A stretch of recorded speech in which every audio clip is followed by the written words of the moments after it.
Turn the shit.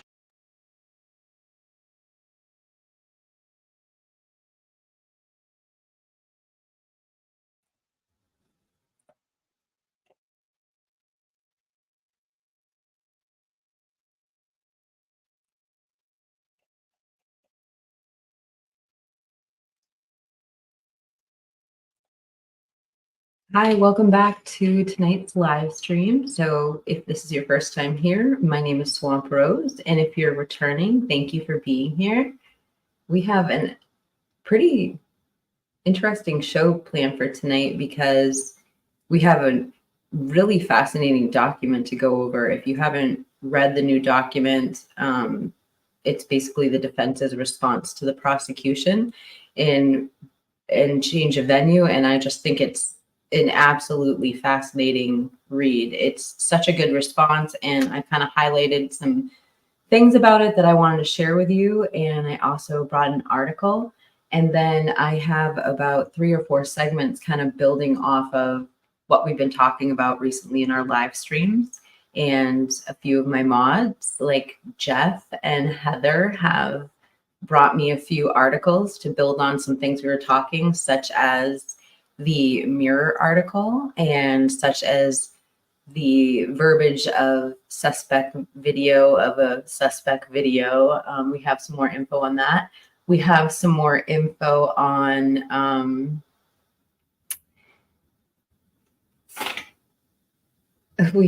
sorry. So I also brought the mirror article because I was gonna go a little more in depth into that tonight because we were talking about it. And then I have a segment that we haven't talked about in a long time, and it's kind of like out of left field, but we're gonna talk about the Josco video that came out early on in this case. And if you don't know what that is, that's okay. I'll explain it to you. But there's been some recent activity on that I wanted to talk about, and I guess we'll just get going. So thank you for being here, and thank you for the active live chat.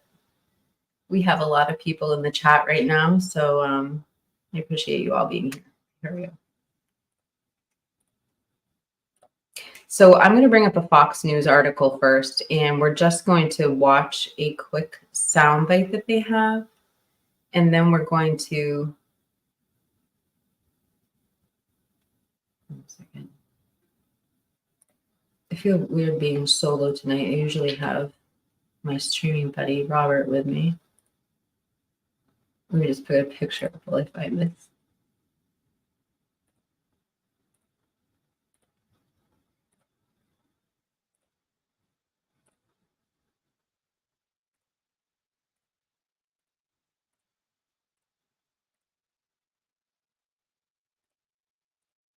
Oh, there it is. Okay. I have so many tabs open, I couldn't find it.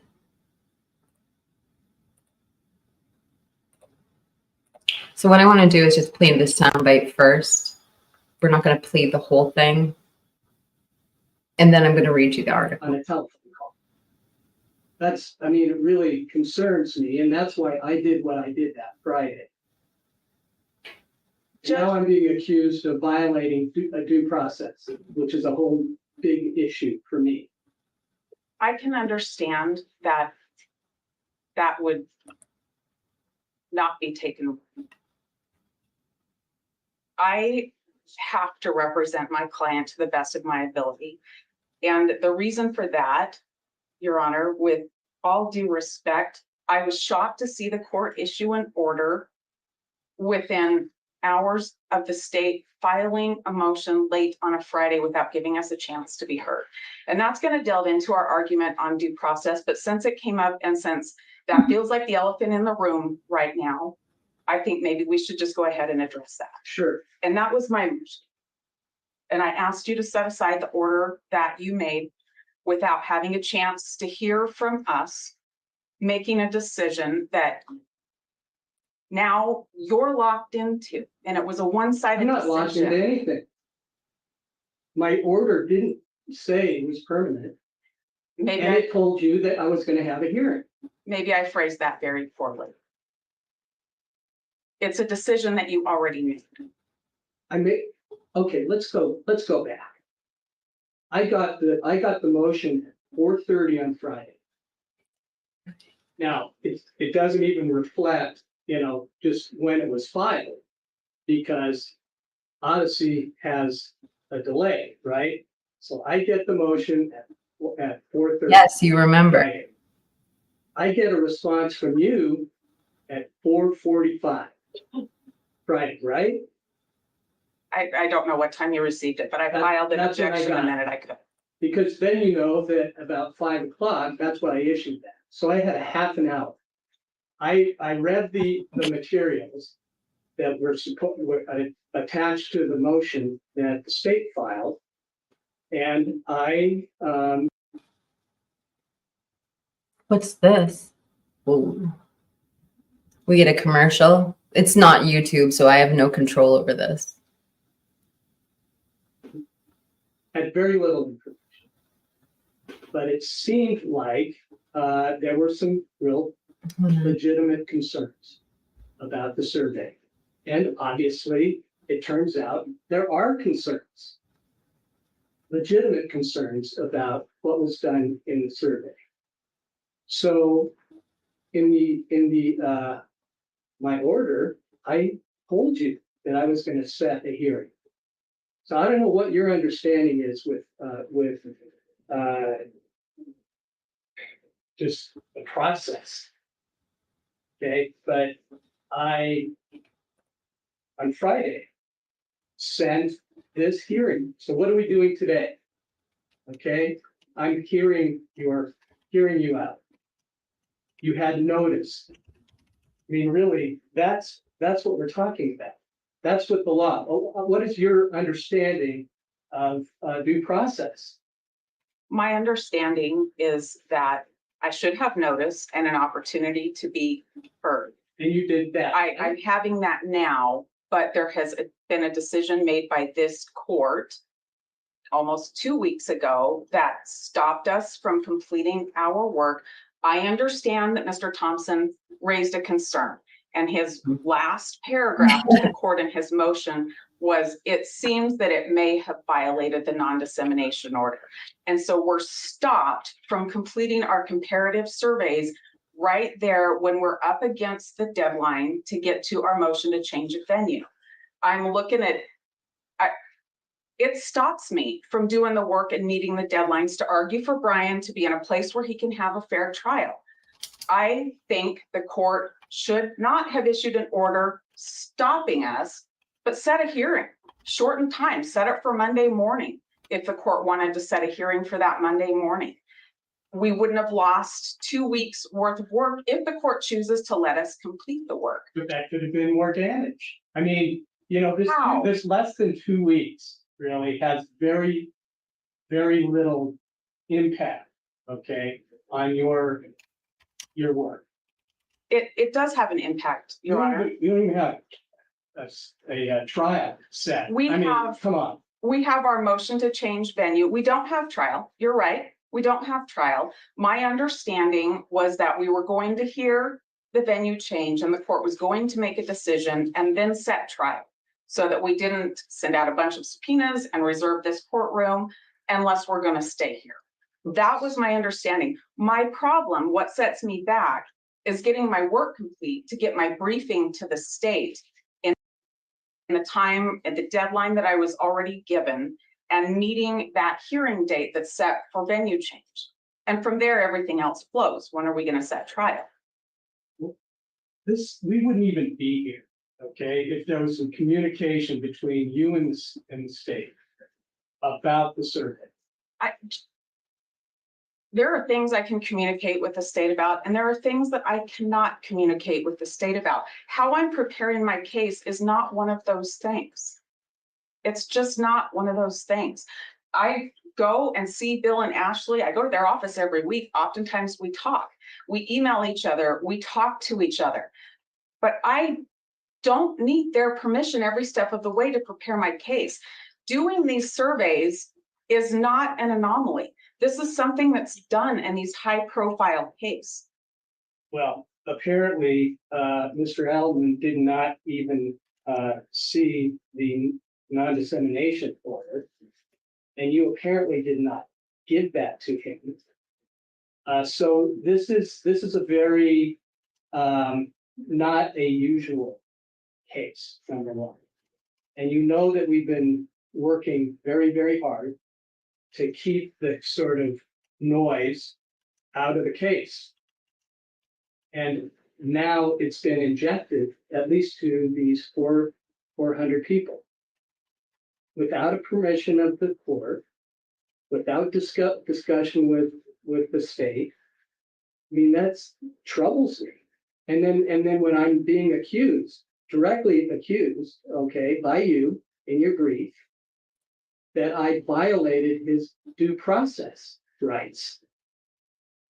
Now, that's not what the law says, and that's not what the facts are.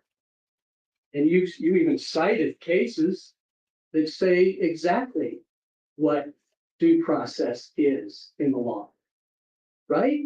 I understand that, and I agree that's what due process is. My issue is that the order was signed, stopping our work without a chance to be heard. It's as if the state and the court had decided we violated the. I just want to say, like, I remember hearing this live, but I just don't remember the hostility, like, to this extent between the two of them. And I also think it's interesting listening to this in retrospect and listening to the prosecution's answer to the memorandum and then the defense's new answer to the prosecution's answer to the memorandum, and how far apart they are with how they're interpreting this information. And the judge just said, well, your problems with this survey, you should be working out directly with the prosecutor's office. And it makes me pause and wonder, like, is it all lack of communication that is causing this back and forth? I don't know. But let's just keep playing the video. It's almost over, and then we'll get to the article. Non-dissemination order, and we didn't. All I was doing was stalling it, okay, for less than 2 weeks so we could have this hearing, number one. Now, if you feel like you've been prejudiced or your client has been prejudiced for less than 2 weeks, okay, in this work, I'll push it out. I'll just push out the trial. I mean, not the trial, but the hearing.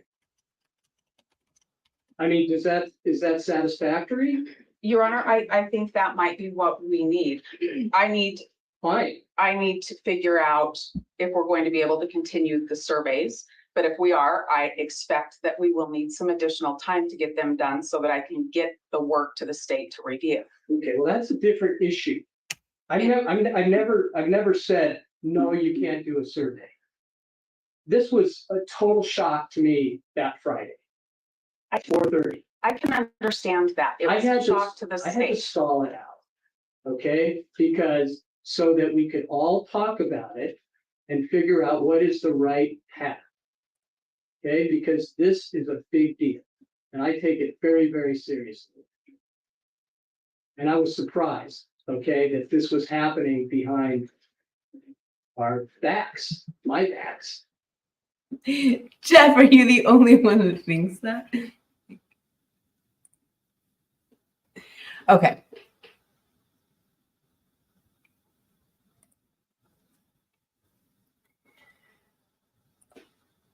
So I'm going to read the attached article that accompanies this soundbite.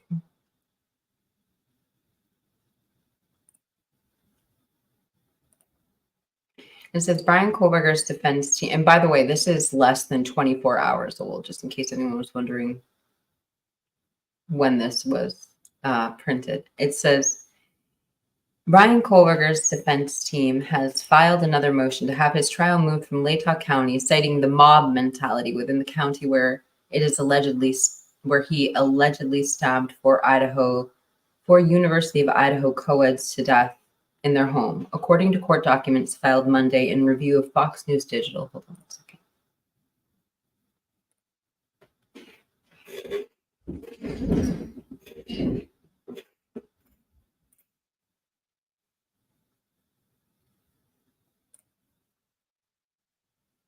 Okay.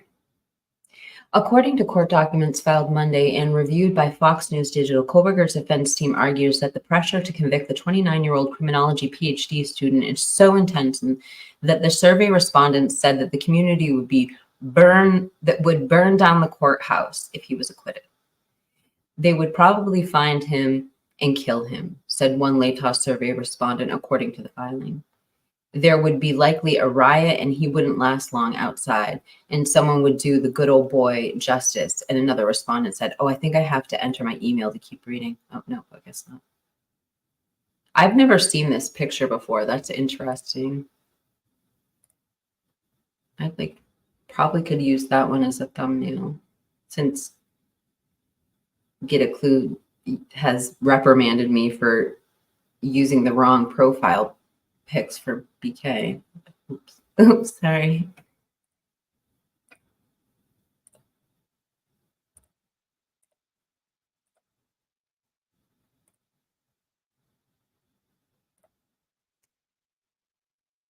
Okay.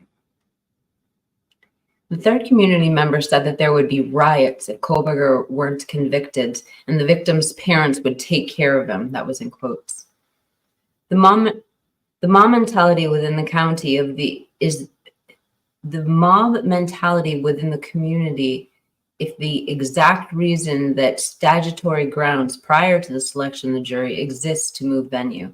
Bryan Kohberger's defense wrote a filing giving these responses for potential jurors in the Moscow and the state's acknowledgement that the remedy is needed for the jury to be selected. The state recognizes the obvious and enormous problems exist. The defense further argues that the jurors would be biased by media coverage of the event, which is the highest in Latah County and does not wane. According to the filing, there are at least 1,300 media stories covering the November 2022 slayings. The massacre killed 21-year-old Madison Mogan and Kaylee Gonzalez, along with 20-year-olds Xana Coronado and Ethan Chapin. All four suffered multiple wounds from a large knife, according to authorities. Bryan Kohberger's defense challenges the Idaho prosecutors over cell phone records. The media coverage inundated Latah County does not tell citizens that no evidence has been presented at this time, that there are no facts on the record at this time, and that Bryan Kohberger is innocent. That only jury decides which facts are and what the facts are and whether the facts shown beyond reasonable doubt that a person is guilty, the defense team wrote.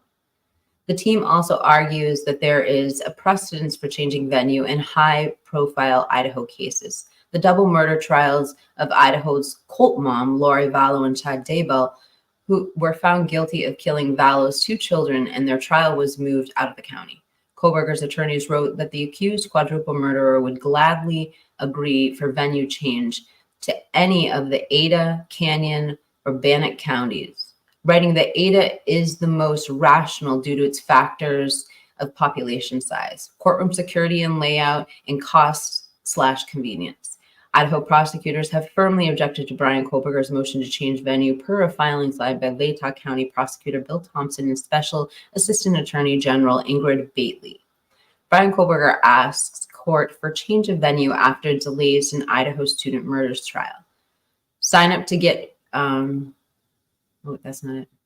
Defendant has filed a motion for change of venue requesting that the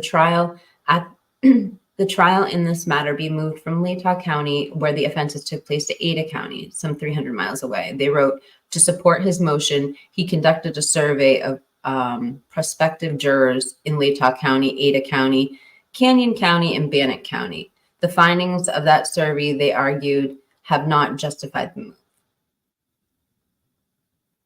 Far from demonstrating that Latah County jury pool has been inadequate, has been a unique subject to the utterly corrupt environment, as the defendant argues on his behalf, and the data shows that a persuasive and wide-ranging coverage of this case throughout the entire state of Idaho has led to a high case recognition among survey respondents across all 4 surveyed counties. They continued.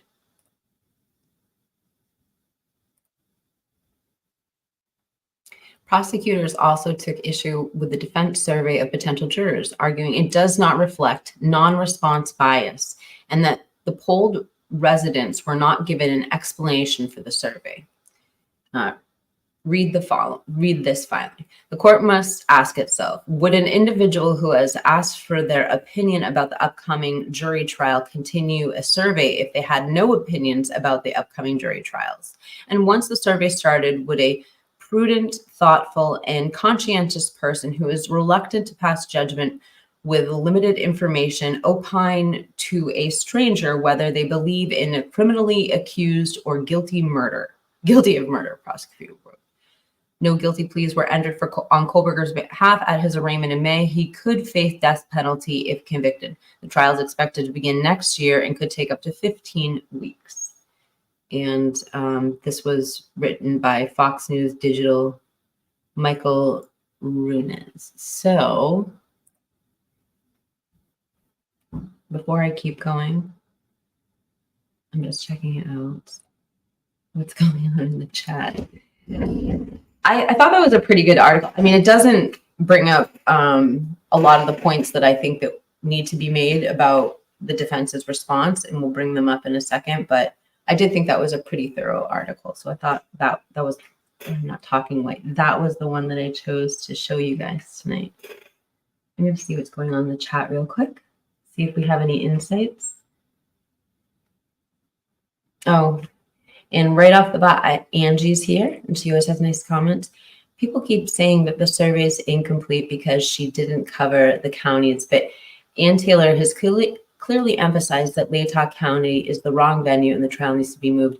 I actually push back on that argument because in the defense's response, they clearly go over the different counties. It's almost like some of the response ignored other parts of the memorandum. I don't know. You'll see when I read you. Oh, Heather's here. Who's feisty? I don't know. Probably Heather. Okay. OCD Shaggy, welcome back.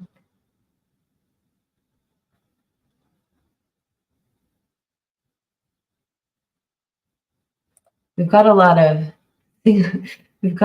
single women in the chat. So, ladies and gentlemen, I think I'm going to start like a speed dating thing in my live streams. I really feel like I could be a perfect matchmaker for YouTube. All right, so Jeff says, gotcha. I watched the interview with Thompson as he walked away from the house, and I believe the first day of the investigation. Maybe I don't know what to talk about.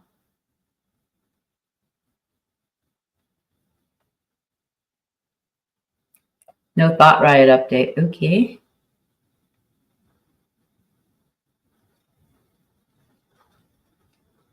Okay, so Thomas says, If this county would rid itself of the grand jury system, Bryan Kohberger would not find himself behind bars. Only the United States and Liberia use the grand jury system. I mean,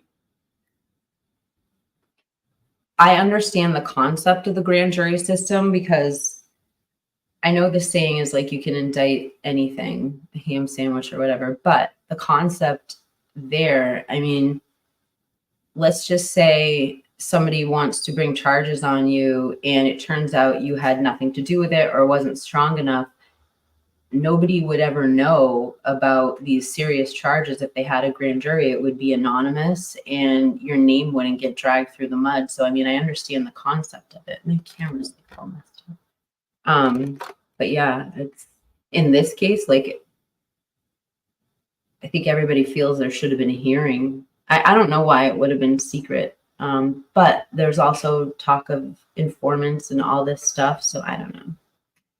Stingrays and confidential informants. Sierra Leone uses the grand jury system too. Thanks, ChatGPT. Hammy Sammy. We were talking about this the other day, and frickin' Jeff literally ate a ham sandwich on the Drunk Turkey show while we were talking about it. Do you remember that, Jeff? How could you forget it? True story. I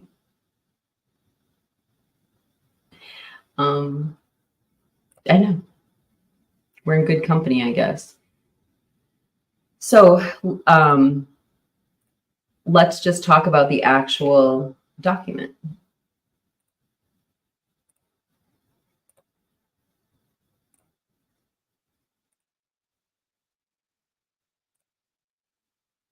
Let me take myself off the screen here. Oh, wait, first I'll take Liberia off the screen. Wait, Kane is cranky tonight? Meg, I love your profile picture. You look so pretty. I love your new profile pic.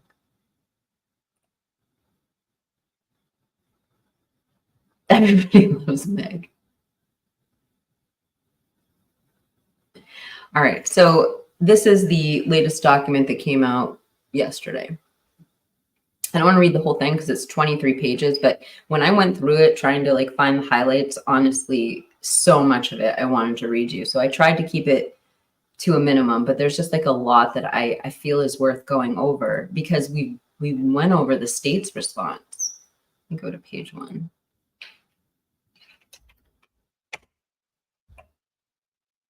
So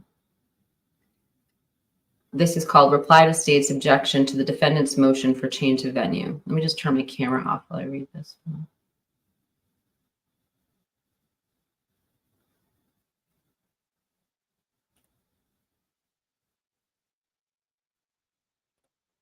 Okay.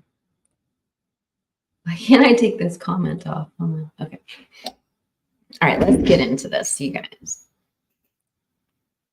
So I'm going to scan all the way down, and the first thing I wanted to read you was their opening because it kind of says it all. What the point that they're trying to drive home in this document is these first lines. So just look at this for a second, how they're opening this document. You have the opening statement, come now, Bryan C. Kohberger, by and through his attorneys on record, hereby submits this reply to the state's objection to his motion for venue change. The pressure to convict Bryan Kohberger is so severe in Latah County, the servant's respondent said if he wasn't convicted, and these are the opening lines, and they're breathtaking, I think. So this is the reply to the state's objection to defendant's motion for change of venue. The surveillance said, they'd burn the courthouse down. Outrage would be a mild description. They also said they would probably find him and kill him. They went on to say there would likely be a riot and he wouldn't last long outside because someone would do the good old boy justice. They also said enraged strong opinions, firing of officers. This one is really, really important, you guys. Like, this is what everyone is talking about. Like, I can think Heather Fitzgerald is always saying, you know, the judge has to live there after this case. But when you start threatening that type of intimidation goes against the people who are enforcing the law. So when you hear things like that, that goes beyond the defendant's right to a fair trial. That speaks to corruption and intimidation. And so that is a big deal. Even though it's midway through all these statements, that's a huge thing to hear respondents say, I think, personally. Then it goes on. And again, riots, parents would take care of them. When you hear riots twice, that's another threat to the community. You don't have to look for, there's so many cities that have been destroyed by riots and they don't bounce back. And I'm not going to name any of them because I feel like it's a political thing, but we know what riots do to small cities, and nobody comes in and saves them afterwards. They're left to fend for themselves with basically their own tax dollars. Mob mentality within the community is the exact reason for statutory grounds prior to the selection of the jury to exist to move venue. And then a lot of this document is going to center around this reply by Dr. Dyer. So mainly a lot of the things that I wanted to show you on here are things that are said about their statement, and it's pulling out the information from the 319-page memorandum and answering what the state is saying. Hold on. We'll read a couple of these. Jeff says, how many potential jurors did they talk to? And out of that number, they have 6 extreme statement reactions. Well, they have another list, and they can't list everything. They're trying to find some of the most shocking things, and they're opening this document with that. I thought it was a good, pretty riveting way to open the document. Like nobody's talking about the document in here.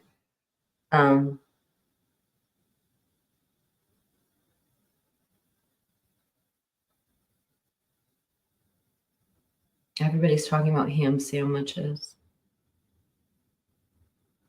All right, I'm going to keep reading.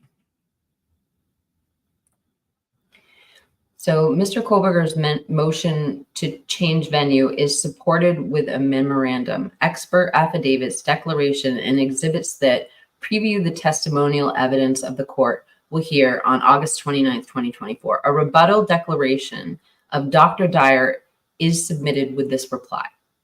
So on June 28th, 2024, Idaho Supreme Court pointed out that the change of venue is not an unreasonably high hurdle for the defendant to clear, but it does require proof of prejudice or a showing of a reasonable likelihood of prejudice. The court also went, well, let me just fix my camera and take Jeff's comment off the screen and take me off the screen. Okay.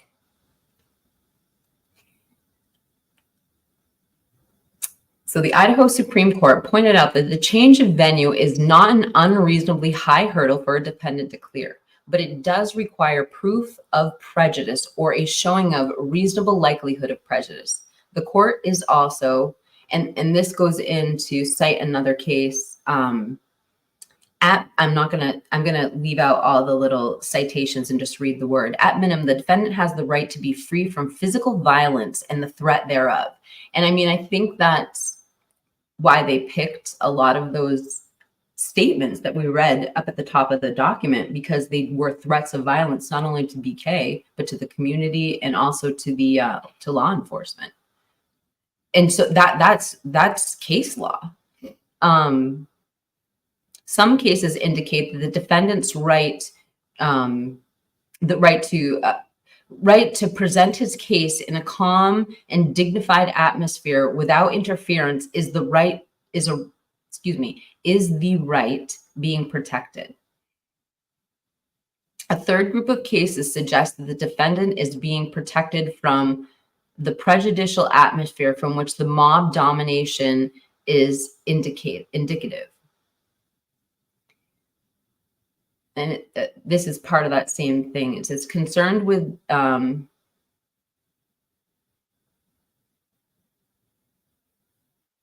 Okay, concerned with the accuracy of the pretrial publicity and the extent of which the articles are inflammatory, inaccurate, or beyond the scope of admissible evidence, the number of articles, and whether the jurors were so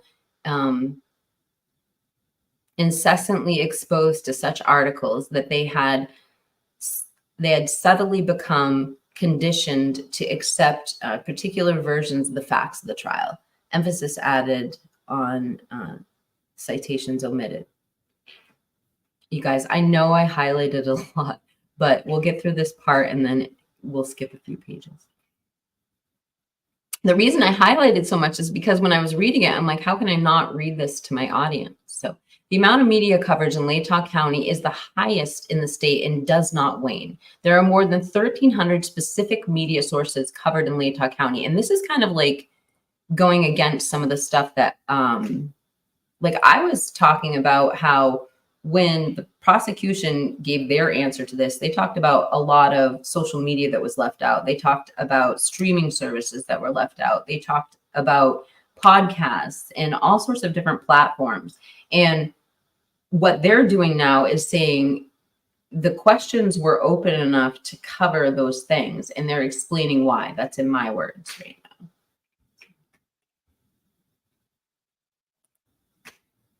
Okay. These stories are all in print, digitally, on the radio and television. Media coverage continues, and the coverage is often inaccurate and inflammatory. The coverage conditions the coverage conditions the potential veneer panel to think that of Mr. Kohberger as guilty, and that the various bits of information are factual and support guilt. The media coverage inundated Latah County does not tell citizens that no evidence has been presented at this time, and there are no facts on record at this time, that Bryan Kohberger is innocent, and that only the jury decides what facts are and whether the facts show beyond a reasonable doubt the person's guilt.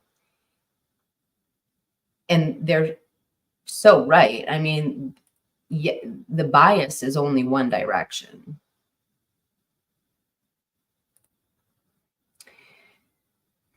Publicity regarding Mr. Kohberger has been ongoing since December 30th, 2022. It rises and falls, but it does not wane. The medium measured and presented by True Scope in Exhibit C of this memorandum in support of change of venue focuses on traceable media. That means that media in particular locations was measured. So they're talking about everything. And I emphasize that only because I got that wrong when I was giving my responses recently. So as is pointed out by the state in a footnote, I found on page 2 of its objection, publicity regarding Mr. Kohberger generated from YouTube, Facebook, TikTok, podcast, streaming services like Hulu and Netflix were not included in the True Scope report. Those highly inflammatory and prejudicial and inaccurate media forms have reached Idaho citizens. By measuring themselves specific to the location is not possible. Haddon directs the court consider media coverage in the current venue and logically venues considering as alternatives. True Scope cannot measure the location of who reads Facebook, especially of private groups, nor can they determine location of who follows certain podcasts. These limitations do not change the data. Latah County, making up only 2.75% of Idaho's population, has received 36% of media coverage. This is the highest ratio in the entire state. Ada County, with the largest population in the state, has significantly less coverage per person. And there are a few really important statements coming up. And one of them is kind of interesting because it's saying that the state actually misquoted one of the reasons. They misquoted some of their statistics. And so I thought that was really interesting too. So they bring out the quote that the state wrote, and then they bring out the actual quote. So we'll get into that in a second.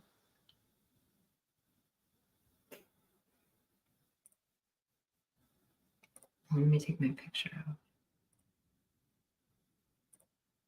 All right, so right here where I've highlighted in red, unrefuted survey data justifies a change of venue. The state's claim about the surveys, the state's claims about the survey are wrong. Dr. Edelman designed the survey questions and how, depending on the participant's answer, the order of questions would flow. So, well, let's see. The survey report lays out that the questions and responses for all 4 counties and demonstrates that the survey was conducted exactly the same way in each county survey. The only difference is the number of participants. The survey report shows the impact of media coverage. The more media items a potential juror knew, the higher the prejudgment of guilt. Latah County participants knew more media items than the other counties. The state criticizes the content of the survey, complaining that not enough of the survey items were false. Inadmissible or false statements are information that the court must consider. That's interesting. I mean, I just want to read that again. The state criticized, so the prosecution is criticizing that the content of the survey, complaining that not enough of the survey items were false. Inadmissible or false statements or information the court must consider. So, I mean, I kind of feel like I want to go back to, maybe after this might go back to the state's response and see what they said. Did they really suggest the survey should have included false information to see what people thought of it? Because in that hearing, we remember everything got shut down and it ended up being a public hearing because they brought up the false information that they were talking about in the survey. So now they're saying that the state actually is saying they should have used more false information. It's really weird. Biased questionnaire. You guys, I'm really sorry. I haven't been looking at the chat, but I'll get up to it in a second. All right, so let's go down here. Even 2 counties combined would not reach even a third of the size of the available jury pool in Ada County. The citizens of Nez Perce County have been exposed to 36% of total media coverage and are more than 10 times more likely to encounter coverage as compared to residents of Ada County. Vetting, as proposed by the state, does not work. For decades, the courts have recognized that simply because a jury of 12 can be selected does not mean that the jury is impartial. And so this is the case law they're studying. The requirement of the law is not satisfied by the mere impaneling of 12 men against whom no legal complaint can be from. The defendant must be entitled to be tried in a county where a fair proportion of the people qualified for jury service may be used as a veneer from which the jury can be secured to try. I can't know why I can't read tonight. Secured to try his case fairly and impartially and uninfluenced by the preponderant sentiment that he should be flung to the lions. So Jeff, these are the other quotes that they brought up down here, and they're just as inflammatory. I probably should take down that comment.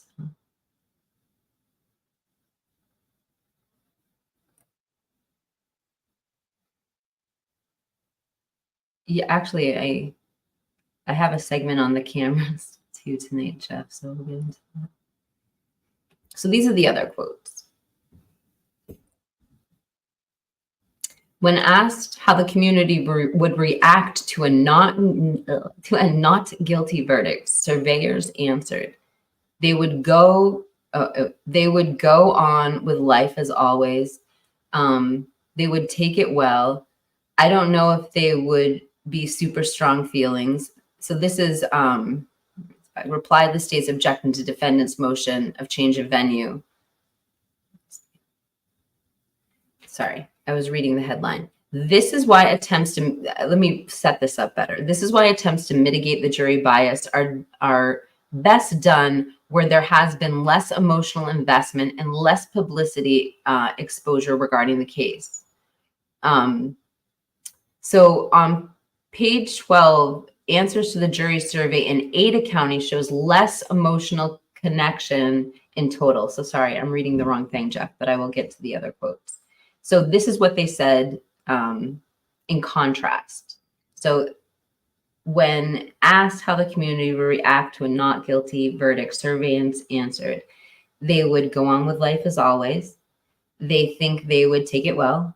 They don't know if there would be super strong feelings. That's what the jury is for, to decide based on the evidence. If a jury finds him not guilty, then he wasn't guilty because they hear the evidence at the trial. Another quote said they think they would accept it. So rather than produce an expert who refutes the studies and options of Dr. Aleli and Dr. Veronica Dyer, the state points to the cases that have not analyzed such research. So the judge from the Daybell case explains well how the case law dated back 50 years and doesn't address the concerns of today. For example, once can only imagine that the justices who decided on Irving versus Dodd 50 years ago would have thought that the concern today, when every potential jury has instant access to limitless media, literally at their fingertips and at a handheld device.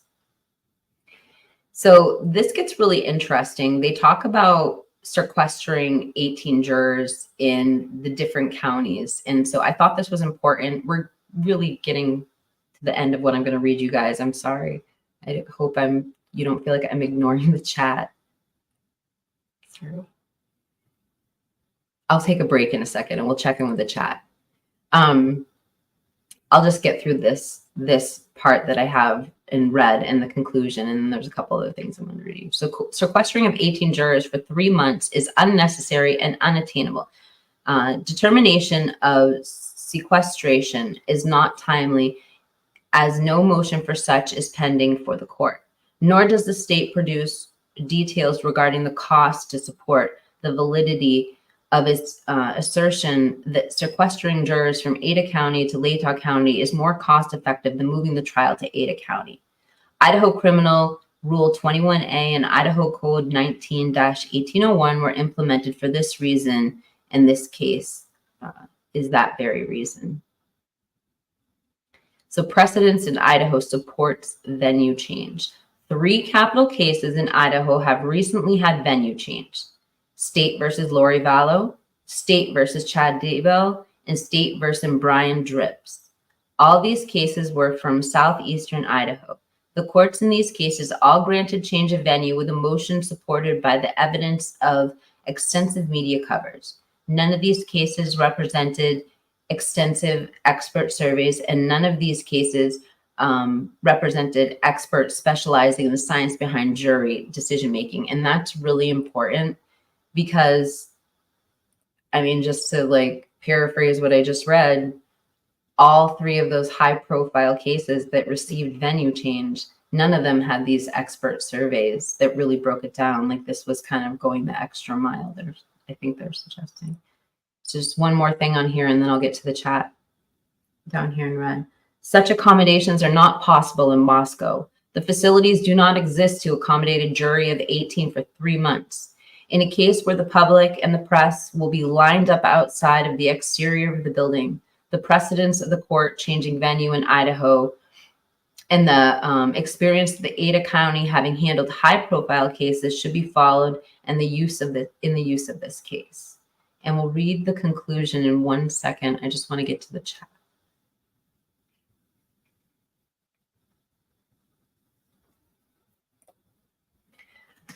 Jeff says, Chris McGraw, I'm assuming Linda Lane cameras. Oh my gosh, we are so not on topic. Linda Lane cameras are set to normal time in Moscow. Both Linda Lane cameras and the clocks are only off by 1 second with the police and the Banfield body cams. Jeff, I have a question about that then, because what's really interesting is the original timestamps that Kane wanted us to look at were from 2:45 to like 3:15. And so people were assuming that maybe the actual footage was in a different time zone and it was an hour off, because nobody can quite figure out why that was the emphasis, unless it wasn't Kane emphasizing that. So anyway, let me just see if there's anything related to what I just read in here.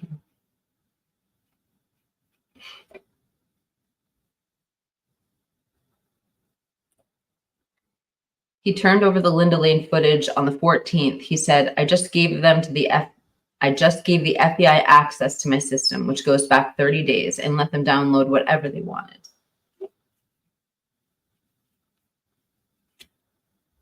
Jeff, why don't you get Kane to come on the show? I'm so ignorant.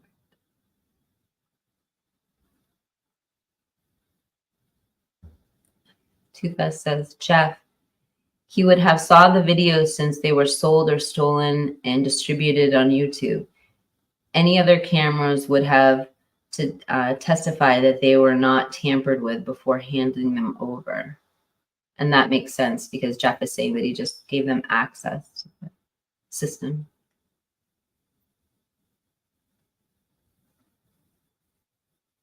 That's so funny. That would be really helpful, wouldn't it?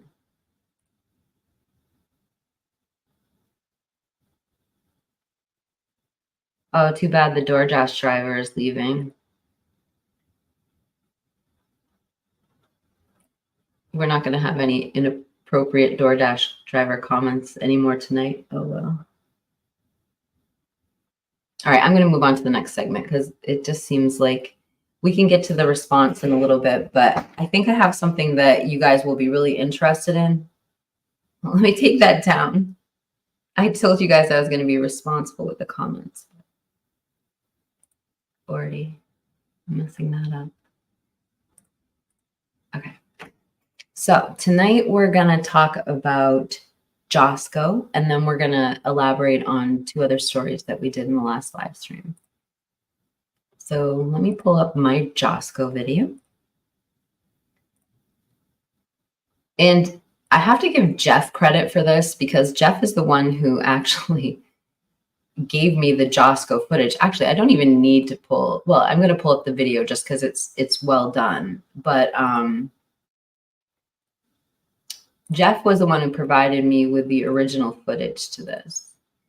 And I've been talking about this with my mods recently, because this video is just getting so much activity. It's crazy. So this video is it just stands out in all my archived videos. It gets a lot of views every day. And I'm not going to share too many details about the analytics behind it.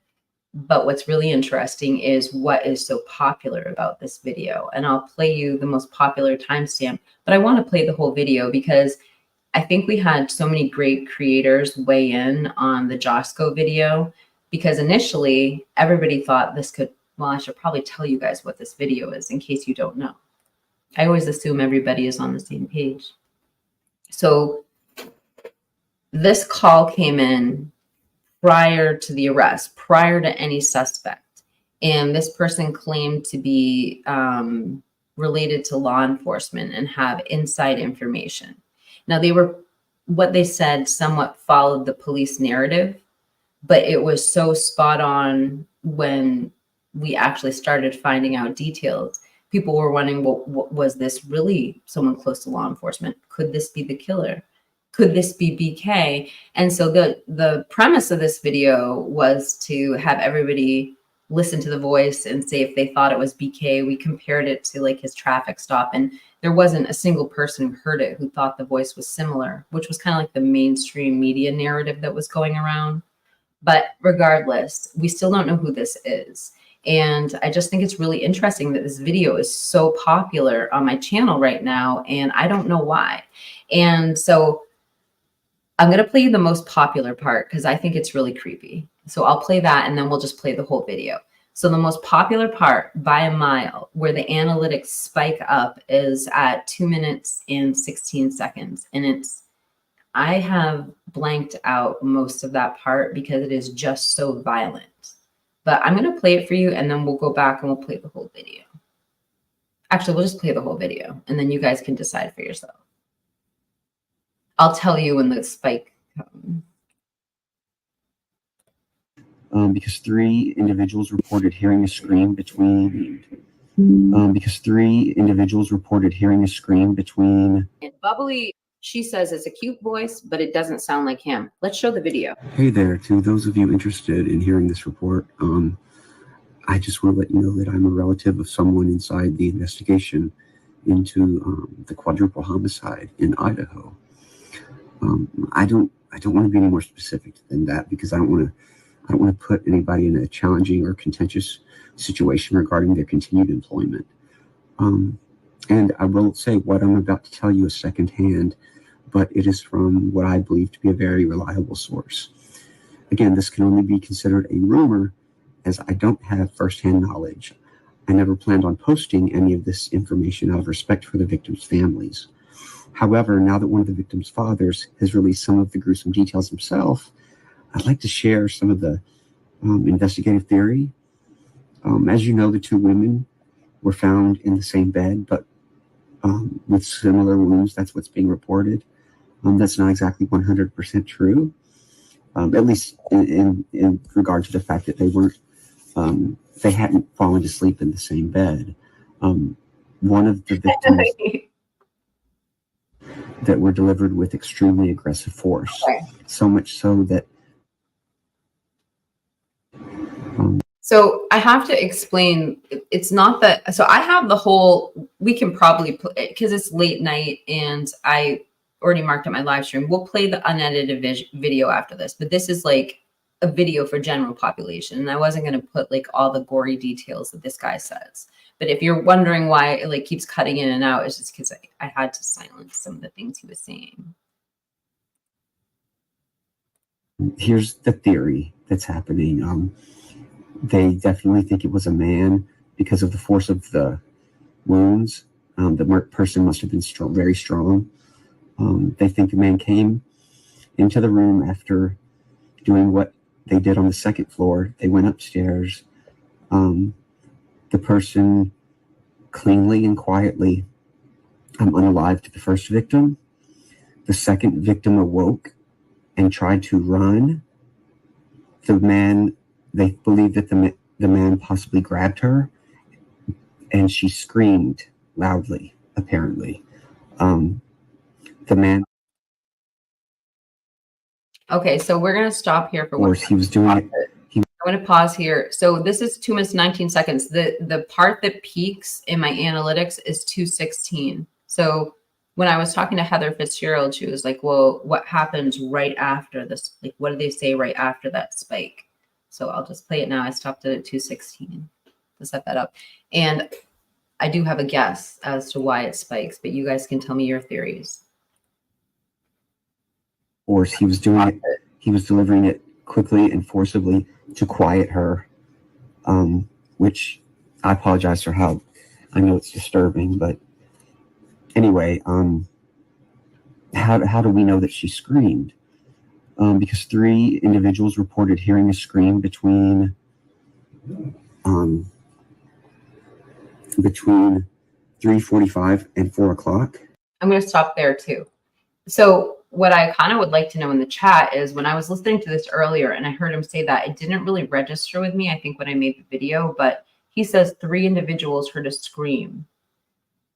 Is he referencing pranks? Is he referencing hoaxers? Or were there actual, other than the alleged camera that went off and heard the noises in the house at like 4:17, was there ever documents of a scream at that time? I mean, we've heard on Linda Lane a scream right at that time, but what were the 3? Like, or is he just going off of what hoaxers were happening on the internet at that time? I'd love to know if you've heard documented screams at that time anywhere. That's why the police have such a specific time frame as to when the murders occurred. Because I don't know if you noticed, but the authorities weren't called the next day until late in the morning, yet they had a very specific time frame when the murder happened. They think the scream is why. Hey, Mikey. And after reviewing video That made me files laugh. from the neighborhood. They reviewed security cameras in the area, and they have an audio file I haven't heard it, but I was told that you can clearly hear from. I'm going to stop there. I think that's a good theory, best of me. She says, I think they pause it on that specific time because they think they're looking at him and the reflection specifically, how his ears stick out, and that they wanted to see if he looked like that, like a hairline of ATC. I don't know who you're talking about, but I agree with you, first off. And there are a couple other things I noticed. So at 2:16, like you can hear me saying, whoa. And the reason why I'm saying whoa is because in the comments section, somebody points out he had a wedding band on. So we're like, oh, well, it's definitely not, that was like the first indicator when we were researching it. Oh, this is definitely not BK. He's got a wedding band on. But what is really interesting is when I was reviewing it with Heather Fitzgerald the other day, I noticed that right after that spike, he takes a note and it quickly goes across the stream. So I slowed it down frame by frame, and it's basically his script for what he's saying. So why don't I just rewind just a little bit to what you're saying, to the wedding band, and then that, so you can see everyone can see what we're talking about. And then we'll just let it play because it's a really interesting video. Her, and she screamed loudly, apparently. The man, Yeah.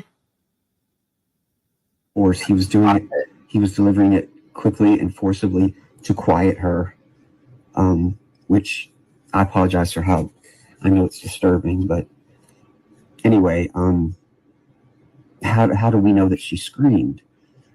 Because 3 individuals reported hearing a scream between 3:45 and 4 o'clock. That's why the police have such a specific time frame as to when the murders occurred. Because I don't know if you noticed, but the authorities weren't called the next day until late in the morning. Yet they had a very specific time frame when the murder happened. They think this. I totally agree with you. It's like, so Angie says, it's like he's trying to drop his voice an octave and sprinkle in some, I'm close to the investigation nonsense. Please give me a break. That's Justin, no doubt about it. And the reason I brought this up, because somebody else said it was Justin too. That's not what people are saying, though. They said that they're claiming it's a different person. The reason I didn't bring up any of those receipts is because I still haven't like got the connection. And every time it seems like there's one of these weird phone calls, or let's just say this is a hoax or hoaxer, like the debunking or the evidence of who it was always seems to just disappear off the internet. I mean, so we never have the actual evidence that it was debunked. But I don't think it's Justin. But if you know his voice better, I mean, we could probably do a voice comparison. I do have a couple of his TikToks, but I don't really feel like playing them. Scream is why. And after reviewing video That made me files laugh. from the I know, neighborhood, definitely not BK. they reviewed security cameras in the area, and they have an audio file I haven't heard it, but That's a good point. I was told that you can clearly hear. Okay, so if you remember, so Justin does say he's family of law enforcement at some point, and OCD Shaggy is 100% right. Like, if this were Justin at this point, he'd be talking about the army and like being undercover, and I can think of a number of sprinkling. Yeah, Justin would be sprinkling his personality in it more. And then thank you for agreeing. Mitchie Girl 29 says, no, not Justin, in my opinion. And then Love Tina says, at the time, if Bryan was sitting there, he would have covered a lot more than that screen. But why, like, whoever did do this, I wonder, like, why is it so popular right now in my analytics? I just don't understand. Nothing else is like popping like this video is right now. It's just very weird. I mean, daily. It just consistently gets views every day. It's just weird. I mean, I have a lot of interesting videos of old phone calls like this, but this is the only one. Here from a female. That scream was recorded at exactly 3:38 a.m. Neighbors say they didn't call the police because they said there's often loud noise coming from the house. I was told that there are parties there all the time. Again, I don't know if that's true, but it's what I was told. The weapon used was a long serrated-edged hunting knife with a fixed blade. The weapon had not been in the house. The person brought it with them and took it when they left. The two victims were on the same bed, not side by side. One victim was found on top of the other. The reason is that the one tried to escape and was grabbed, harmed, and then shoved and fell on top of her friend. That is why there is there's a lot of blood mixtures on this at the scene. They're also desperately looking for this white car. The reason being is that it was seen speeding by an A&W gas station. I don't even know what that is, but anyway, that's, again, it could be wrong. I was just told it was seen speeding by an A&W gas station / hangout at 3:45. Now, if the screen was recorded at 3:38 and the car sped by at 3:45, it's a very tight time frame, but it is possible that the person left immediately and rushed and was seen speeding by. Also, the scream may have been what caused the person to quickly leave. That scream could have been what saved the other two roommates' lives. The person knew that they might be detected, so they sped away. Again, this is all just rumor. Take it for what it is. I just pray for these young people. I hope they rest in peace and that their families can find peace after this horrible crime. And I hope that the person who committed it can be brought to justice. Thanks a lot.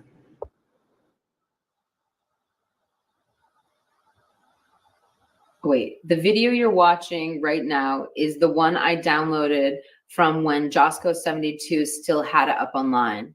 So this is what everyone's talking about. Thanks, Jeff. I have to say, kudos to you for having foresight to download something like that, because who would have thought it'd be taken down?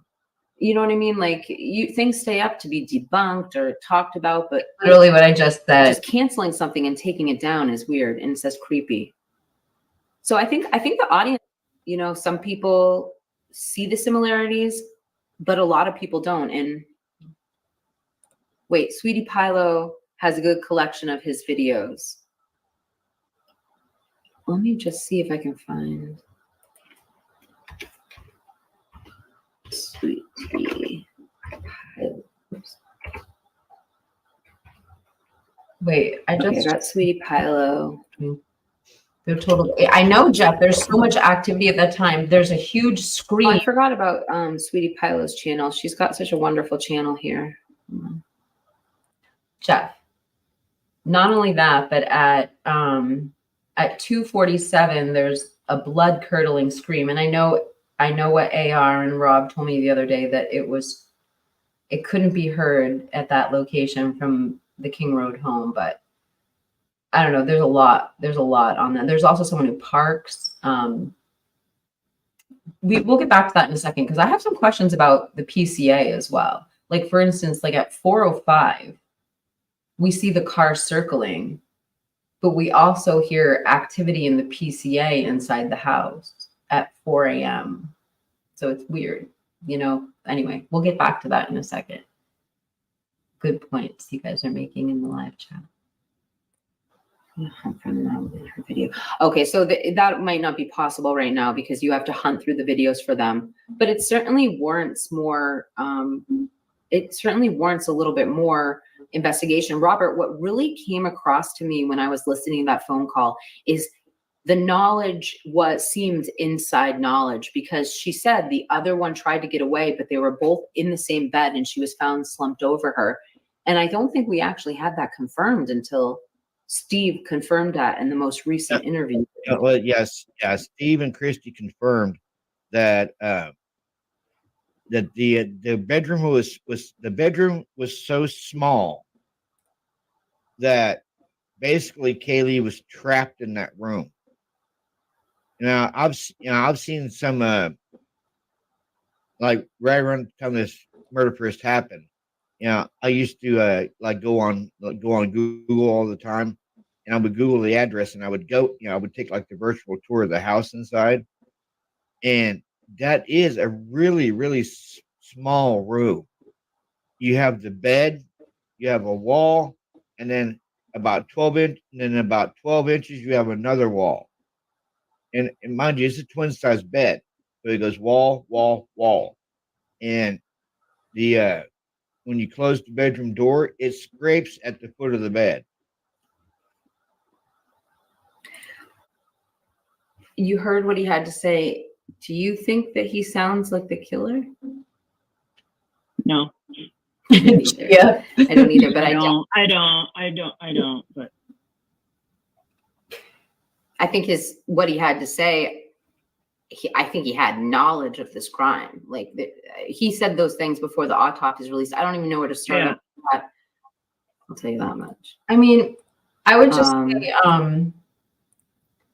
to Sherry, I mean, that's kind of what I was just saying. Where are these accounts of screams, 3 screams? Like, where is he hearing that? Or was he just referencing the hoaxers that were kind of coming out at that time and their quotes about hearing things? I don't know. But if anyone remembers hearing about screams, other than when they said that there was the camera that was activated around 417 in the PCA. My camera's glitching out.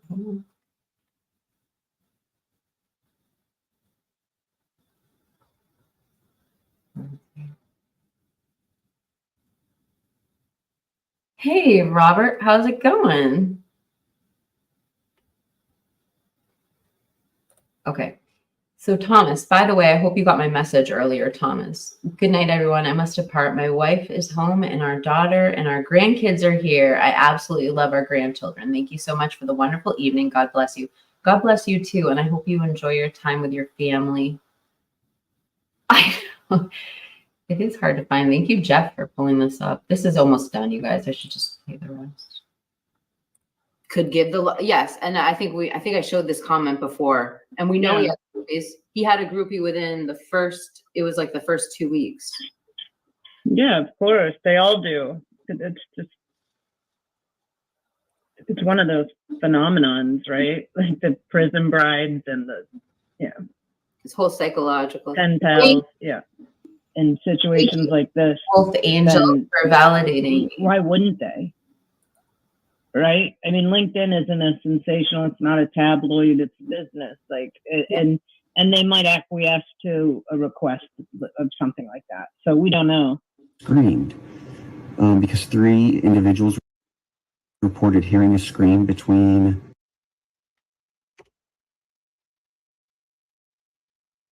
Okay.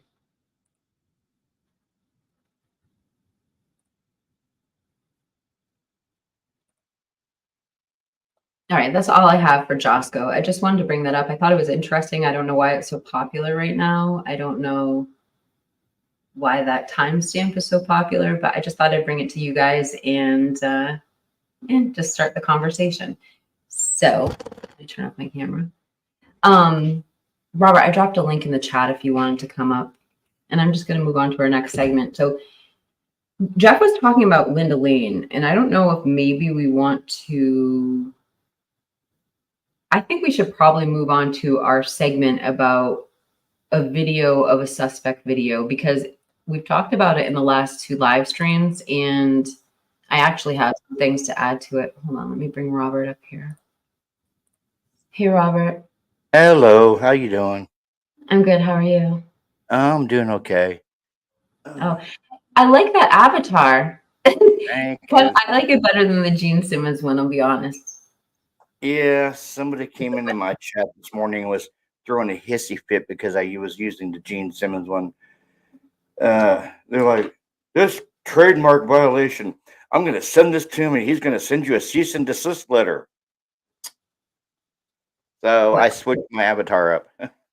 I would too. Okay. But no, I dropped a new video today. I went over the new court docs, and Taylor goes hard in that I new court. agree. I agree.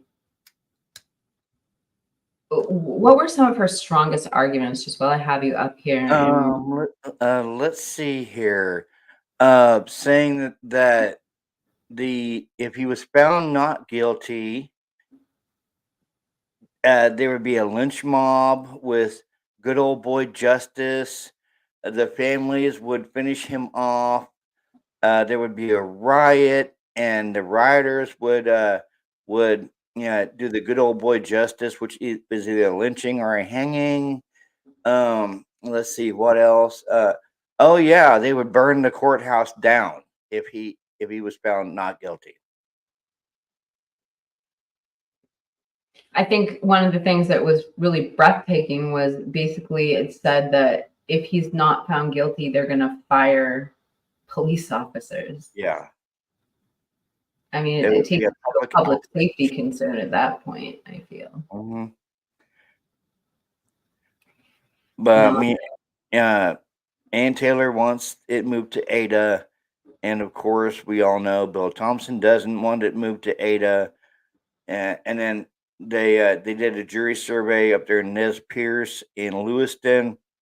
And just like Moscow, the survey came back as him being guilty. They were already swayed with him being guilty from the media narrative, and they've mentioned YouTube in this new court doc. They mentioned Facebook and Instagram, and basically all social media.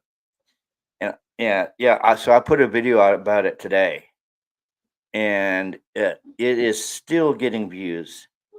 Right now, it's sitting at like 657 views, and it's still ticking. It's still ticking up. I just put your handle up, so if you folks want to go see Robert's review of the new court doc, True Crime Quote 162. Did I get it right? Yep. Okay. Yeah, so if you want to see his review too, what he's talking about right now, he obviously goes in depth on this and devotes an entire video to it. So please go check out his channel. And we did have a couple more things on that new document I wanted to read, but I figured since everybody's talking about Linda Lane, it's a good subject to get into. Hey, Robert, while I have you up here, I don't know if you were listening to what we were saying, but in that video we just watched from Josco, he talks about there were 3 people who heard a scream that night. Can you remember early reportings of people hearing a scream at all when you were covering this case? I mean, because during the Banfield stop, they said that you could hear a scream at one point, and I mean, I could barely hear it, but I couldn't really make it out. And I just shared my video with you up there on your little thing. I never see the lights out. They get me overdrive. Fancy on a fast car.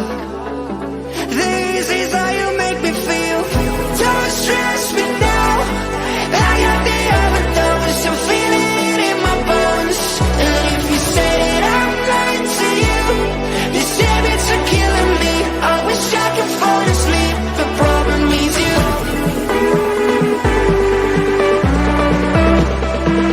Oh, I got the overdose. Oh, you are my overdose.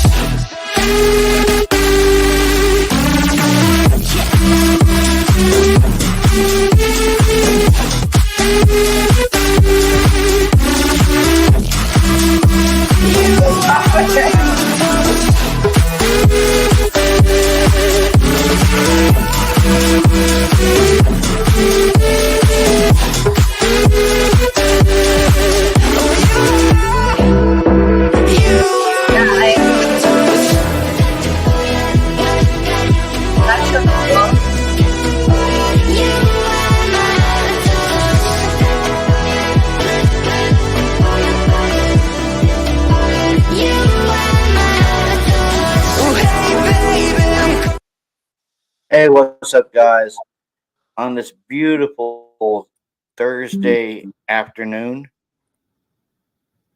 I read the new court doc, and it is very, very interesting. Some of the language that Ann Taylor uses in it was like, oh my God. Let's get into it, guys. Comes now Bryan C. Kohberger, by and through his attorneys of record, hereby submit this reply to the state's objection to his motion for change of venue. The pressure to convict Bryan Kohberger is so severe that Latah County survey respondents said if he wasn't convicted, they'd burn the courthouse down. Outrage would be a mild description. They would probably find him and kill him. There would likely be a riot, and he wouldn't last long outside because someone would do the good old boy justice. Enraged, strong opinions, firing of officers, riots, parents would take care of him, quote unquote. The parents would take care of him. The mob mentality within the community is the exact reason the statutory grounds prior to selecting the jury exist to move venue. Given these responses from potential jurors in Moscow and the state's acknowledgement that a remedy is needed for a jury to be selected, the state recognizes the obvious: an enormous venue problem exists. The state brings forth no experts to counter Mr. Kohberger's, who are all clear. Robert, can you Venue pause this for a must second? be changed in this case. It's on The your state side. does, however, acknowledge. Oh, I didn't know it let me pause it. I thought that only you could control it. I think what we're going to do is we're going to table this because this gets into, we're going to get back to the change of venue after this. This is awesome, though. I'm glad you're breaking down the whole document. We're going to get back to this. I want to get to Linda Lane really quickly, though. And I just saw this comment by Mikey, and I think you're talking about the scream. I think we should just pull up the footage from that time. So I'm going to bring up Jeff's channel. You don't mind going to Linda Lane for a little bit, do you, Robert? No. All right, let me stop my camera while I pull that up. All right, go to my channel and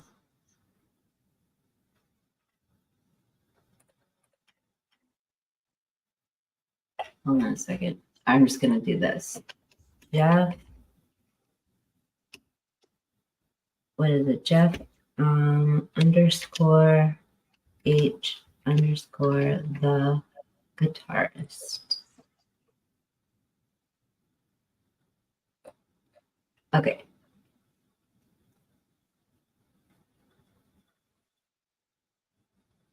This is a tricky, so this is what bothers me is there's the 1 minute missing. And this is like the most important time of the Linda Lane footage. So I'm going to go to 247, then we'll go to 255.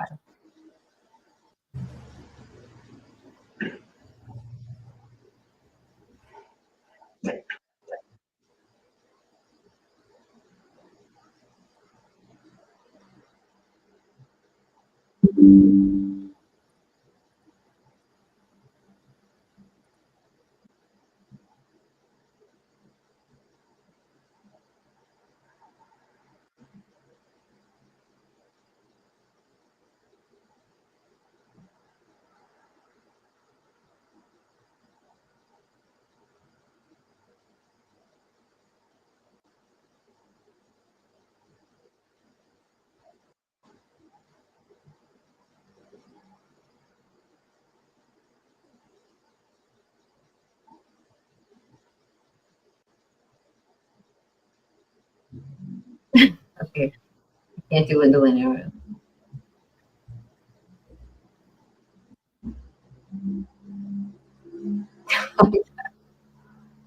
is all Jeff. Oh, okay. So Enon's comments on Reddit. So that's right. Enon said he heard a scream, but I thought his was like around 1 o'clock or 2 o'clock. I forgot about that.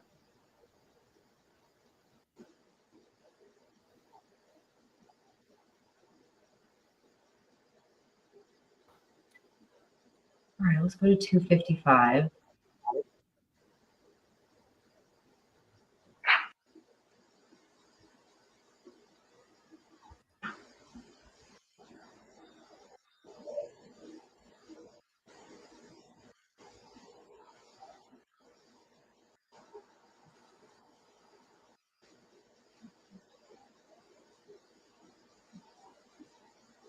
I didn't hear the scream this time.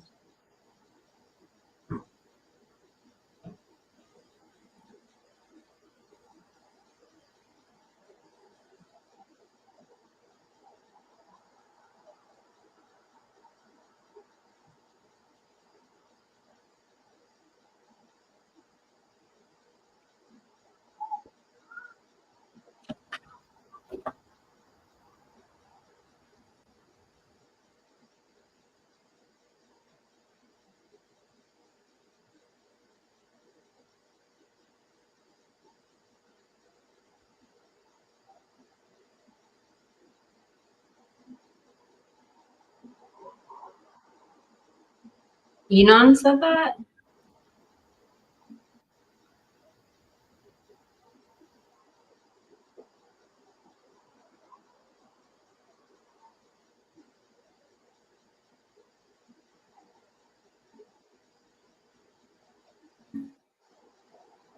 All right, well, I'm not going to keep listening to Linda Lane. That's the 250.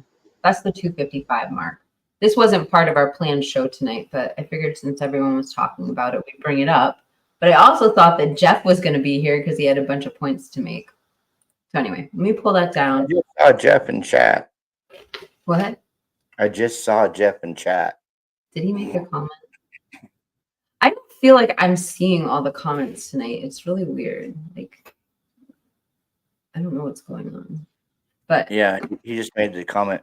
Which minute is missing? Maybe it exists on the 1330 Linda Lane footage. Who said that? Jeff did. I can't see the comments. It's weird. At 11:09 p.m., which minute is missing? Maybe it exists on the Linda Lane footage.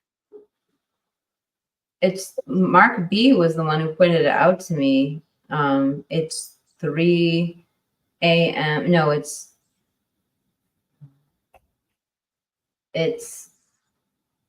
3 a.m. to 3:59, I think. I'll have to ask him. I don't know why he's not here right now. Come on, Mark B. You're supposed to be at all my live streams. What are you doing? All right. So let's get into the other thing I wanted to share with you guys today, which was we've talked about 3 times now this suspect video in the PCA. Yeah. the one that still makes me go, exactly what am I looking at here? It makes my brain hurt. Yeah, I know. Me too. Well, it was interesting because there were 2 different theories after we had that, and I wanted to bring them up. Oops. Well, that one's on your, I brought up the wrong thing. I have one on your ghost, on the ghost picture we talked about too, that Jeff sent me. But, hold on, what's that? What is that? Sorry, guys. Whoa, what did I do? Oh, no. Okay, sorry about that. I have to bring this. Jeff emailed this to me. Just bring it back.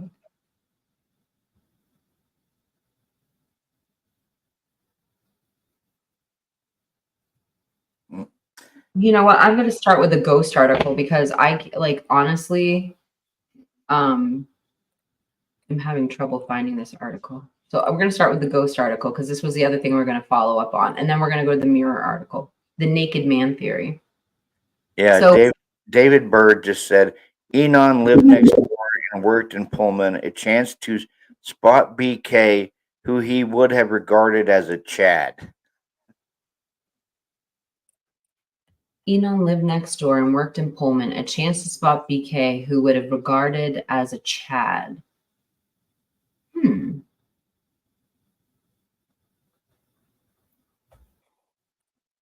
Good evening, Moonvale. Anything's possible at this point. And Enon said he got home around the same time as the victims. Well, okay, so yeah, here we go. Tarot says it's 3 a.m. to 3:59 is missing.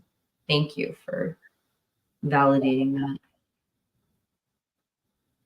Okay, I can go with Linda Lane footage, but the audio, I just can't. Bed. Some accurate for sure, and there's missing chunks, and the timestamps are all off between those cams. It loses me right there. I feel that Jeff would beg to differ with you, Mikey, because he lined. Whoops! Why did I do that? He lined up the beeping at the Banfield with the Linda Lane. I'm not saying the whole thing is accurate, but and then this is the part that's missing. You have that on your channel? What do you have? It's not in the video. Jeff, let me read to you from the book of chat.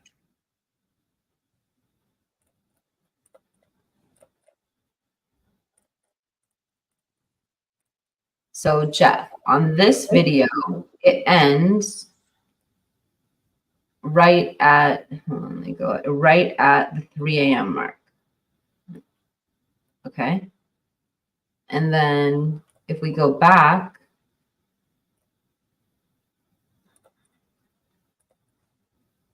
to the next one at 3:04, look, it starts at 3:50.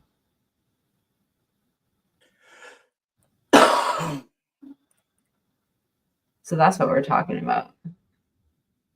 So do you have like a little video that is just strictly 3 a.m. to 3:59?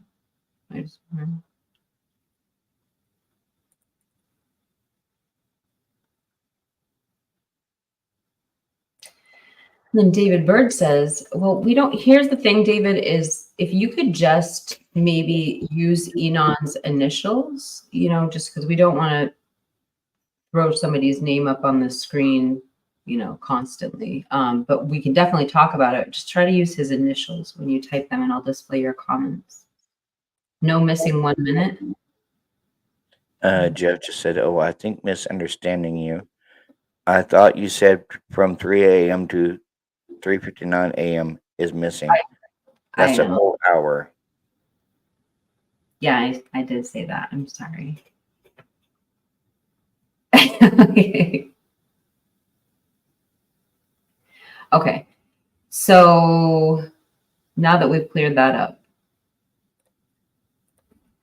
let's move on to our next thing. So I don't know. I have 3 different segments here. We have the suspect, the video of the suspect video, like elaborating on that. I have the mirror article, which is like that whole naked man thing we were talking about before, which I kind of feel like that is the most interesting because we talked about the mirror article, but we never actually read the mirror article. And I have that, so I thought that'd be interesting. And then Jeff sent me an article debunking the Xana ghost photo, so I thought I'd read that to you. Why don't we start with the mirror article? I think it's probably the thing the live chat would be the most interested in. Woohoo! Yeah, I think it'll be the one. And this isn't the video; that's the ghost video. It's in this one.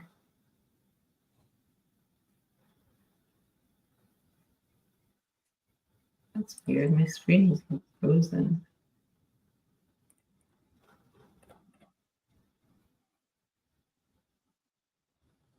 Have you heard about Akuli?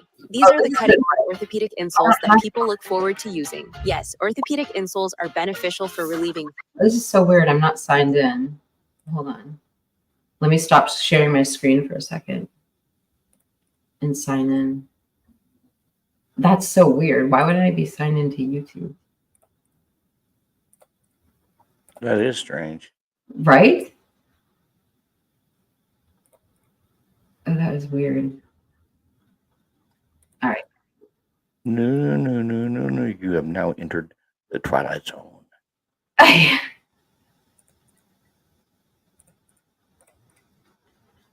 right. Let's go back to our series here.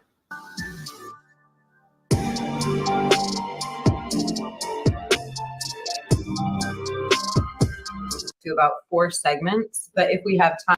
They said, and I quote in the statement, that they don't know how he died, but yet he had severe blood. Here we go. I'm going to show you guys something that I want to discuss tonight. So to start the discussion, I want to bring up this picture. Oh, God, let me take down that comment. I was going to be, I am just going to tell everybody I am going to be a lot more responsible with my comments because I know people like to joke around and I'm an idiot with my comment displaying habits. So I promise I'll be better tonight. But let's go ahead and get started with this first subject. I want to talk about the boot print. And I feel like this is my best picture of the boot print. I had, this actually was given to me by 12 gauge. So 12 gauge set that up for me. And I don't know. So we started touching base on this last night. That's you and I did, Robert. And we were saying, you know, what I was saying was we've got the Vans sneaker print out front of Dylan's bedroom. And we've got the boot print on the high side of the house. That's 1, 2 perpetrators they collected evidence on. So that was kind of the premise we were talking about last night. And a lot of people had some other things to say about it. Before I go on with displaying the comment that I was going to bring up, do you want to say anything about the boot print? Well, like Miss Potts just said, she thinks it's the law enforcement boots, in her opinion. But there we go. Here's the thing with the shoe print and the boot print. I mean, I'll touch on what you just said. That there was possibly 2 perps involved. You know, I'm not saying that there was 2. Possibly, if you look at some of Bryan's belongings, I don't see him wearing Vans shoes. I mean, he's wearing Vans now because he's locked up, but was he wearing Vans when he was out on the streets? Because I don't think you can go running and hiking in Vans. You would need something like New Balance to go running or hiking.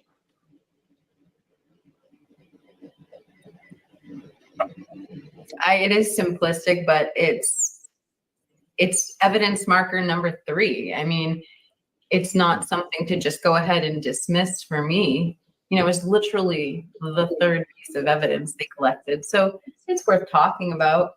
The other thing that has been brought up by like the criminal minds that we talk to is just footwear wise. If you're going to commit a crime, you're more likely to wear a pair of boots like this than a pair of Vans shoes. So I don't know. Yeah, maybe like galoshes or something like that.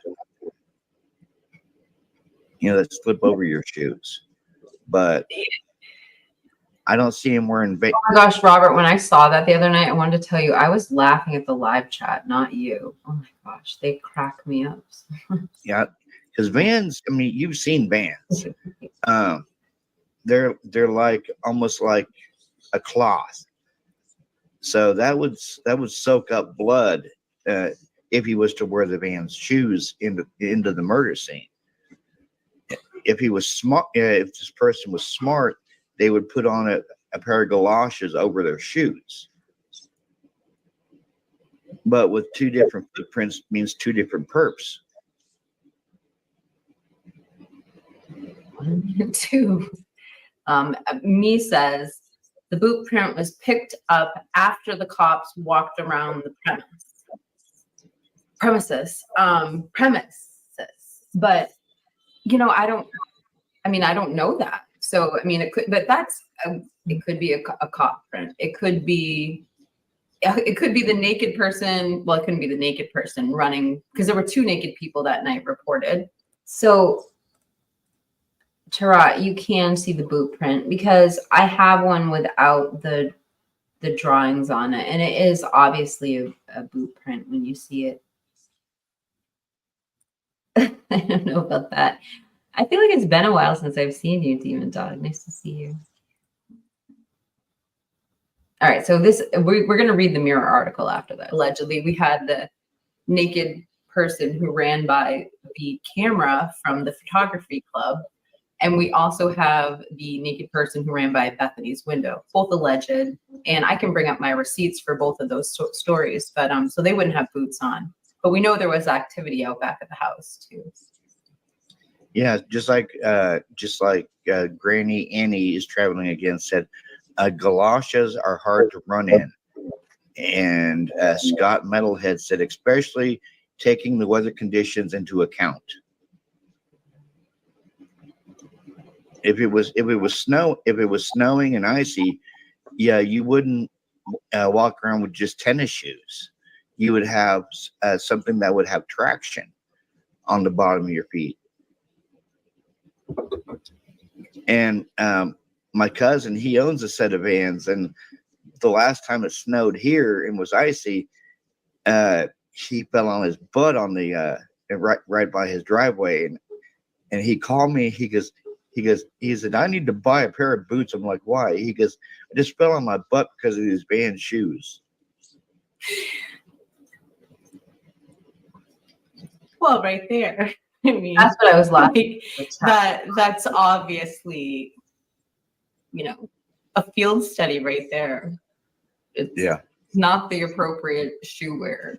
And I wanted to say thank you for gifting 2 memberships. I appreciate that too, Fast. Hunters wear boots, but it was winter. So again, Vans shoes. But then again, we look at the grub truck, and it's not like people were wearing winter boots at the grub truck either. No. Was it even snowing when they were at the grub truck? I think it didn't start snowing until later on that night? Well, that I don't know. I know there was a fresh coat of snow on the ground over the glove that Chris McDonough found. So I don't know, but I don't think I just referenced back to the grub truck video and the Linda Lane footage. I never saw snow coming down at Linda Lane, and I never saw anyone at the grub truck. I mean, I even saw a guy in shorts there. So yeah, just like Angel D just said, no snow that night. Where did she see that? Oh, I'm so behind on the chat. I'm so sorry, guys. Where's Angel? Angel D says it didn't snow the night of the crime.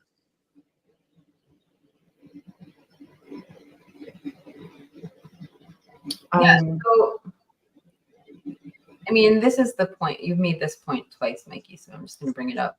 Like, if that boot print is law enforcement, that would be awful. Like, it kind of reminds you of what Heather was showing us last night with the tire prints and everything. Like, that's what it reminds me of anyway.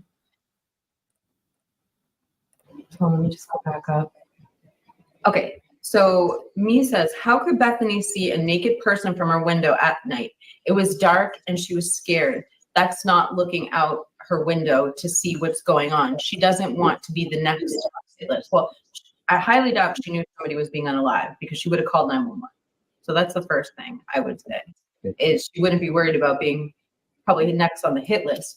And in the accounts where she said the thing about the naked man, she also suggested that she didn't think it was anything but a spillover from a frat fight earlier that night. So, and so as far as seeing someone, yes, it was dark out and it was overcast, but that particular area has light. I mean, there are the There are the lights that are hanging off of the balcony back of the house. There are houses off to the left. I wanted to answer a question. Like, somebody in the chat, when I was saying that the other night, they said, well, are you sure that the lights were on the balcony? And I was going through my photos, and I have one that was taken like the next night and the lights were on. So I'm just assuming like they. I read an article today, Yeah. and it states that in the article that Bethany wasn't upstairs when they were calling 911, because in the article it states Bethany had walked out the front door and was out front with the rest of the college students, while Hunter Johnson and everybody else was calling 911. Who are they citing as their source? Who said it? Do you think? Did they say they thought? This was coming from a local Idaho newspaper. They were interviewing the chief editor of a local Idaho newspaper, and from what the editor gathered from the reporters out there around Moscow at the day of the unalivings, is that they were all being told by the college students that Bethany had walked out of the front door that morning and was wondering what was going on, why everyone was gathered, and while Hunter Johnson and the other top sorority people that was upstairs on the second floor with Dylan making the discoveries, Bethany was outside with the rest of the college students while they were calling 911 on the phone. So, according to this local reporter, Bethany had no knowledge of what happened on the second floor because she didn't go up there.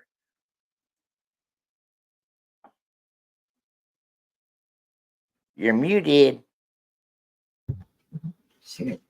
You know what? It's because I'm having these late live streams. I don't have Christy here to call me when I'm muted. So thank you, Robert, for reminding me. I would really like to see that article because I'd like to know who they're saying is their source. And I'm not. It would just be really interesting to read how they say that. So please, Robert, get that article to me. I want to know more. I will. A couple people are saying they were talking about the shoe prints out front of Dylan's room. I googled it. Hold on, where was it? Okay, so Tanel says it was a latent shoe print, so it was cleaned up. I'd guess DM or BF or another student. I don't necessarily know if that's what latent means. I think it means that they couldn't see it until they. Well, according to one of the ISP investigators, the latent shoe print was so barely visible they had to use amino black and the other luminol and amino black just to see the footprint there in front of Dylan's door. So it was apparently it was so cleaned up you could barely see it. It was barely visible. So I don't know if that was from the killer or maybe like a really, really, really old footprint that they had forgot was there.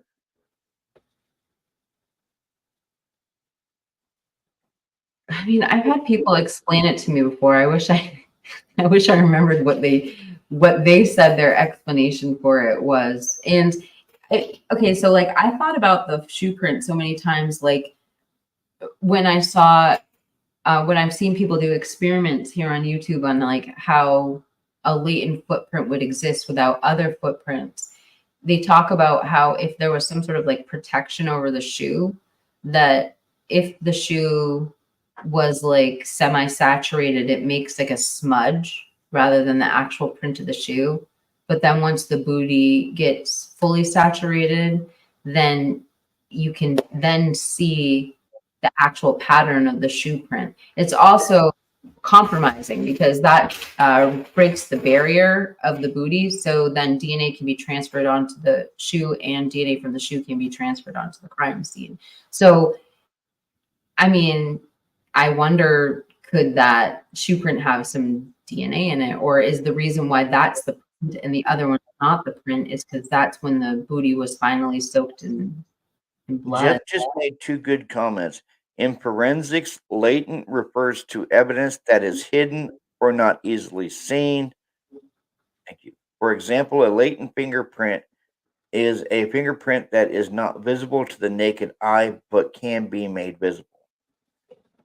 And then he says below that one, a latent fingerprint is a fingerprint that is not visible to the naked eye but can be made visible through chemical, physical, photographic, or electronic development techniques. So, he's saying here that latent shoe print was so hidden and barely visible, they had to use the luminol and the amino black just to see it. And I mean, if that's the case, then it makes you wonder if that footprint wasn't cleaned up.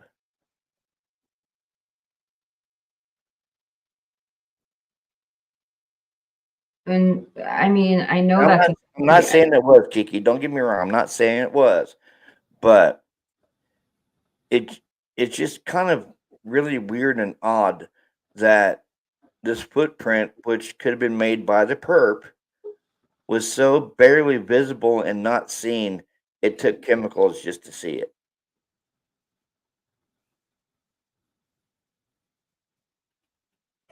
I mean, I'm not going to dismiss anything that you're saying. I mean, I think the theory is valid and true because it just makes us wonder how many footprints were there? Were they just like why was that one latent? Why wasn't it able to be seen? Like, is there lack of blood in the hallway? Yeah. And if the killer is walking towards the back sliding glass door, why is there only one? Why is there only one latent shoe print? Where are the rest of them? Because if they found more, we would have heard that they found more latent shoe prints walking towards the back door. But all we've heard about is just this one, which is very, very odd. That you would only find one barely visible shoe print outside of Dylan's door. Yeah, when we sit here and break it down, I can't say that it doesn't make me wonder too, like how only one?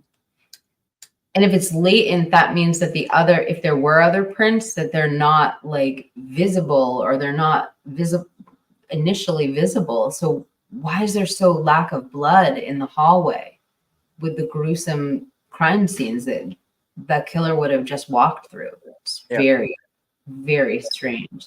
And I can see why that sparks questions in your head of cleaning. I mean, it doesn't mean that we agree or not. I can see where the speculation comes in. Yeah, I mean, and even with me, we as content creators or people that don't live in Moscow, we were not in the house at that time, so we don't know what. Oh, sorry, that was my microphone. My thumb hit it. We don't know what took place in that 8 hours between the unalivings and the 911 call. We don't know what took place. We don't know if there could have been a cleanup. We don't know if they were trying to get rid of something out of the house because the sororities were already in trouble. with the college, and they were already on probation. We don't know what happened in that 8 hours.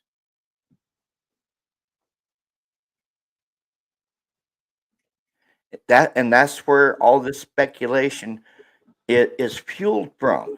Is because we don't know what happened in that 8 hours because we weren't in the house during that 8-hour period.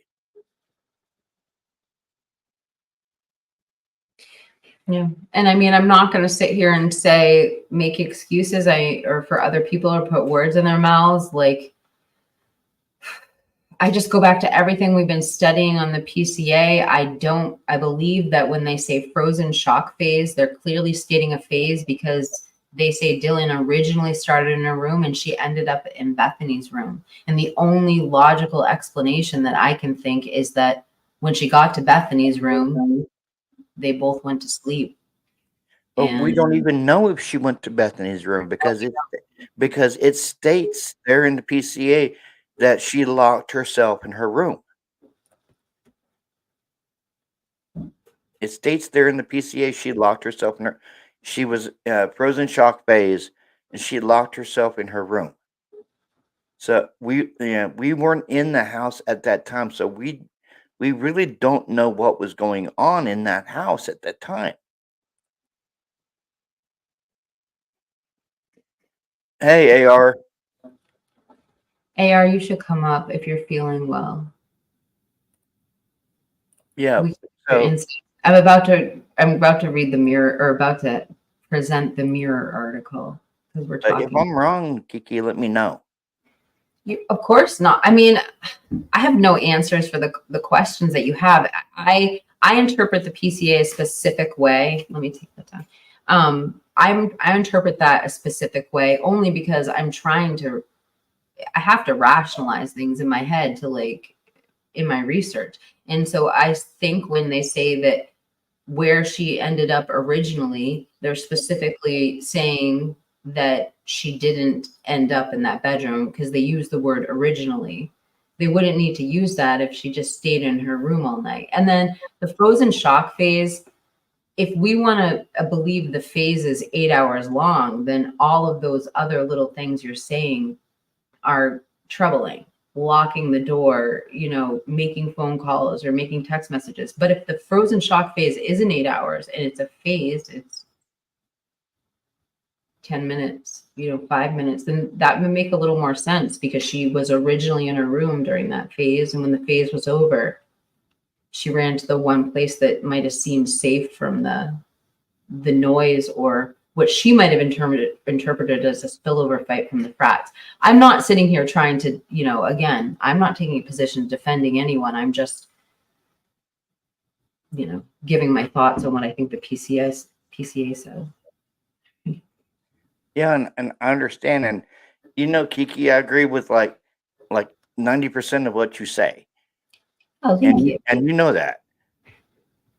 But we've got to put ourselves in this mindset that an open mindset that we weren't in the house at that time, so we don't know what's going on. Yeah,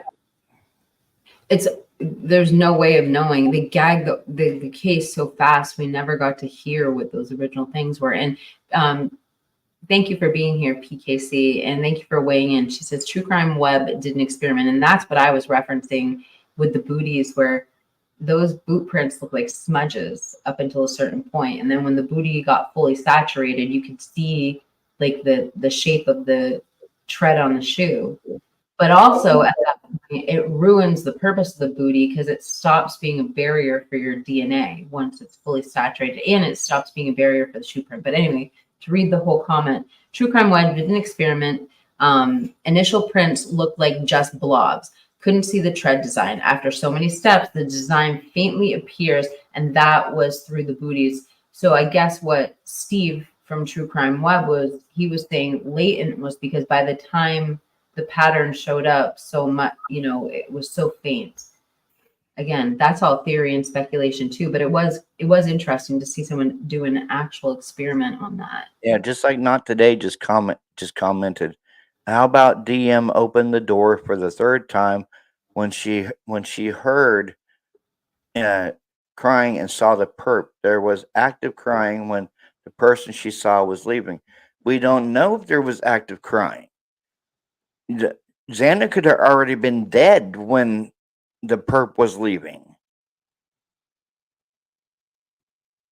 You know, she because she stated in the PCA, which I believe that, you know, I'm going to go back to this, Kiki. You know that the LE was, I believe, was trying to throw her under the bus because she stated that she thought she heard Gonzalez say, "There's someone here," and if Kaylee was on the third floor, she would have had to yell, "There's someone here," and it wasn't stated that she yelled it. So it would have had to have been Xana, who was awake on TikTok, had the DoorDash order because they found the DoorDash in the kitchen. All Xana would have had to do, Kiki, was look over at that sliding glass door, see it open, and say, "There's someone here." Now that makes a lot of sense if she was out there. The problem that I have with Xana, like just looking out and seeing that, is if we remember when she says there's someone here, there was already crying. No, that happened afterwards. That happened afterwards. Yeah, happened afterwards. Okay. So we hear dog noises. And then the PCA, when Robert says that the PCA throws Dylan under the bus, it's because Dylan states what she thought was Gonzalez upstairs say, "There's someone here." But the PCA immediately after that statement says, due to forensic downloads and a few other things, we believe it was Kernodle who said this. So even though DM is saying it was Gonzalez, the police are saying it was Kernodle. And so like Robert is saying, it must not have been a scream. Like, you know, it must have been something quieter because she would have known if Kaylee was screaming that. What's also creepy is that she had already received the DoorDash order. The dog was already barking and making noise. And then she allegedly says there's someone here, and then crying was heard. And that's when Dylan opens the door. And it just sounds like to me that she had already been attacked when she made those statements, and the killer came back to her. Anyway. Yeah, because the unaliver could have heard her say there's someone here, stopped with Maddie and Kaylee, came downstairs, attacked Xana. Because, I mean, like I was saying the other night, we don't know the thud that we heard on the 1112 King Road camera, which is 50 feet away from, which is the light bulb camera, which is 50 feet away from Xana's room. We don't know if that was Xana being slammed against the wall, Ethan being slammed against the wall, or the killer being slammed against the wall by Ethan. It possibly could be one of those three things, because right after you heard the thud, you heard the whimper. So yeah, if it was Ethan slamming the killer against the wall, the killer could have rebounded and slit his throat,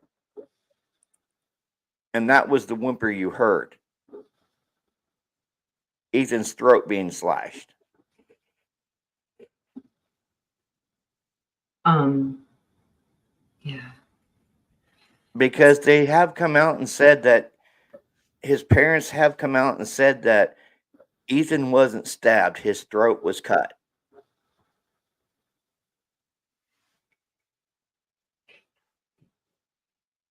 Yeah, it's just such hard subject matter to talk about even. And just Sherry, just to say, wait, did Xana eat the food from the DoorDash? It's up for speculation. I mean, it's something we'll find out because the autopsy reports were redacted in the PCA. So we never actually got to find out what was in them.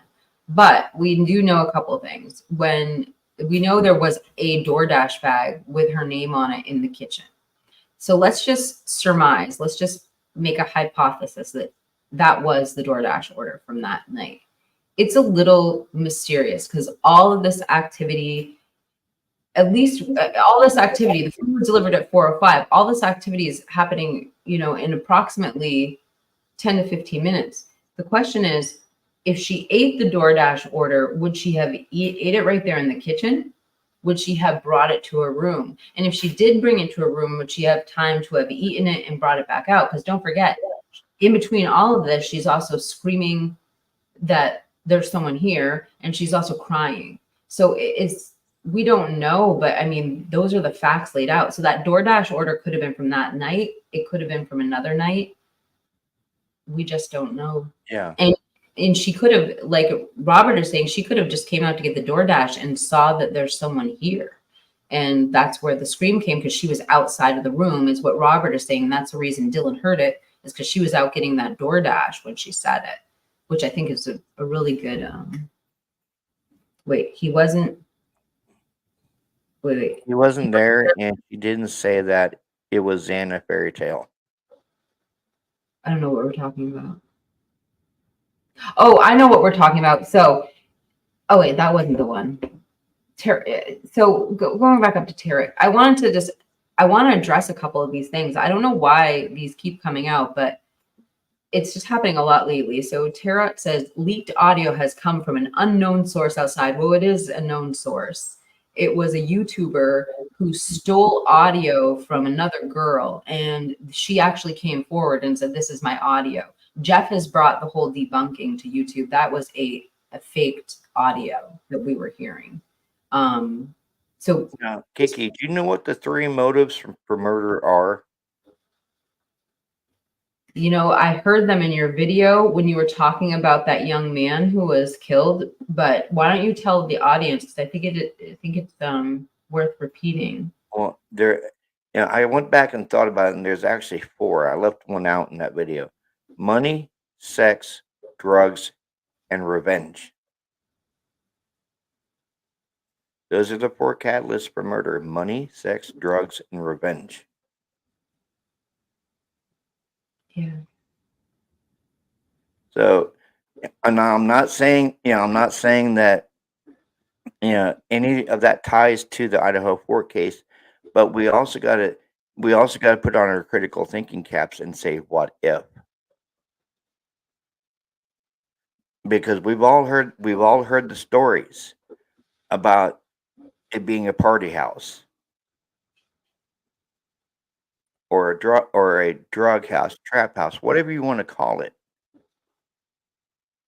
There's the drugs coming into it. And I saw an article the other day, and it was so weird. It stated that BK had been in contact with Dylan and Bethany on their OnlyFans. Wait, say that again. Who had been? Wait, who? I read this article the other day, and it stated that Bryan was in contact with Dylan and Bethany on their OnlyFans. Robert, you can't just throw that out here. You got to bring some sources. Like, I'm still researching it. Yeah, I'm still researching it because I don't know if it's true or not true. That was just the article I read. That BK was in contact with Dylan and Bethany on their OnlyFans, but that was the only article I saw in my research, and the rest of the articles don't state that. So that might be a fake article. well, I'm going to say right now that through the research that I've seen, there is no connection to BK and OnlyFans accounts of Kaylee and Bethany. But if you got, I'd like to see that article. So that's article number 2. You've got to email me so I can pick it apart with a fine tooth comb. Well, that would be that. Here, the other thing we have to remember is right in court, we heard the defense say there's no connection whatsoever to the victims on social media. So then why do we have Nancy Disgrace and Ashley Banfield still pushing the narrative that he was stalking them, even though it's already came out in court that he was not stalking them. He had no contact with them. Now, I know after he was arrested, there was a fake Bryan Kohberger account created on Instagram that was liking Kaylee and Maddie's stuff and saying hey, hey, hey, hey, hey. But this was after he was arrested.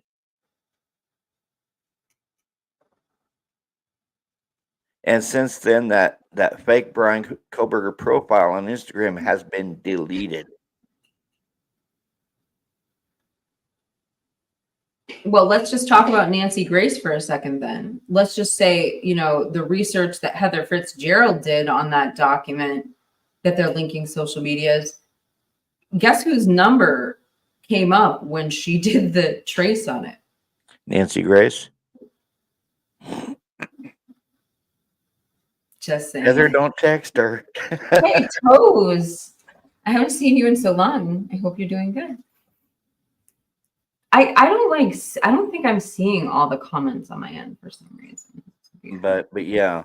I just think it's funny. I watched this, you know, I had to get my dose of Nancy Disgrace to do some research on this case about something. And she was absolutely making fun of Bryan in this episode, wearing these blue like surgical gloves. Yeah, going, hey, and she was saying, "Hey, look, I'm Bryan. I'm picking my coffee cup up with my blue surgical gloves. Hey, look, I'm Bryan. Throwing this tissue paper away in the trash." Yeah, totally freaking making fun of him in the episode. So I freaking turned her off.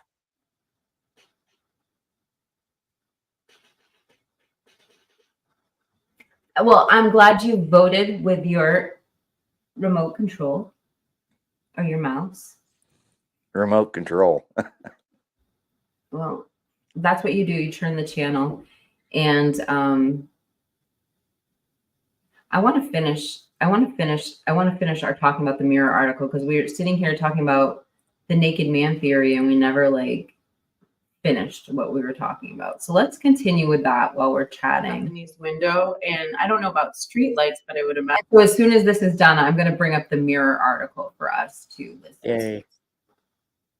Imagine there's some street lights, but I do feel like there was just general. Well, I know the night of the crime, the light that's right there behind the Queen Road Apartments was burnt out, so it was pitch black on Bethany's side of the house, and they didn't replace that light bulb for that security lighting until about a week after the crime.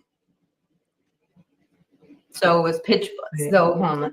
So me to answer, yes, it would have been a really dark situation, but that's what we read. It doesn't mean it's true, you know.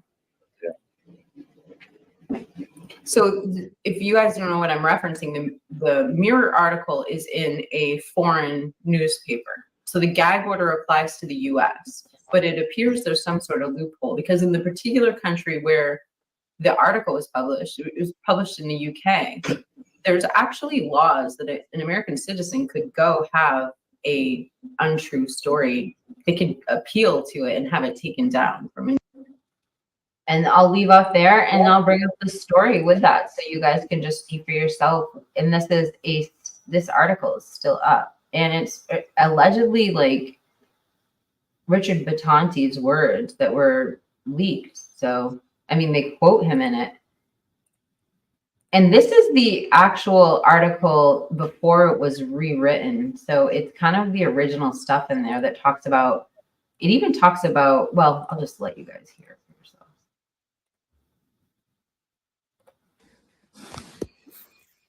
So even if the unaliver left their phone within their car, the phone would still have the data as to exactly when the car stopped and exactly when the car started again and where it moved and what direction it went.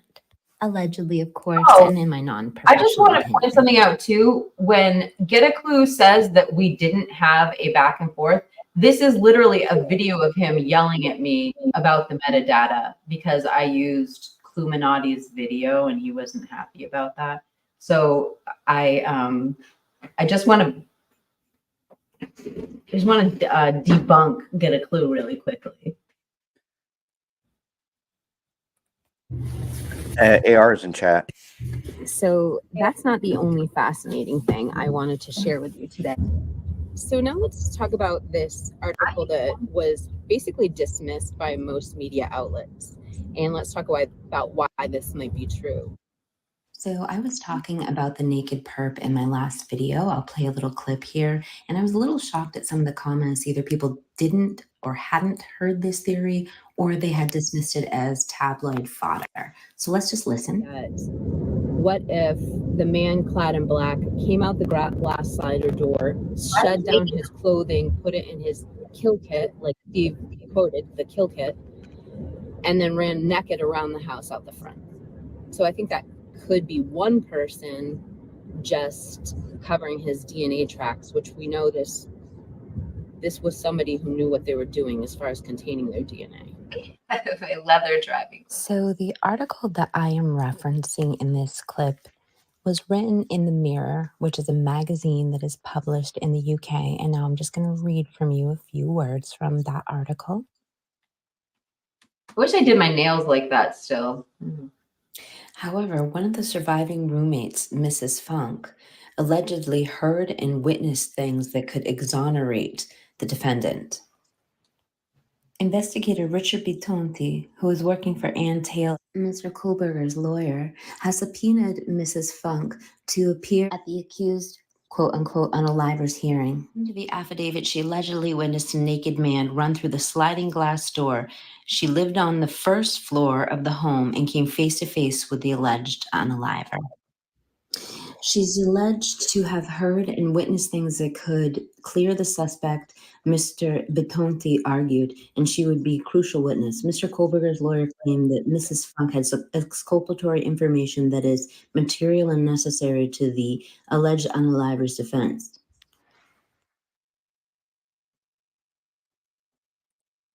Hold on. I have to stop for a second. It's very true. It is considered a tabloid-esque newspaper, but it doesn't make it immune to UK laws. They don't have the same freedom of press in the UK.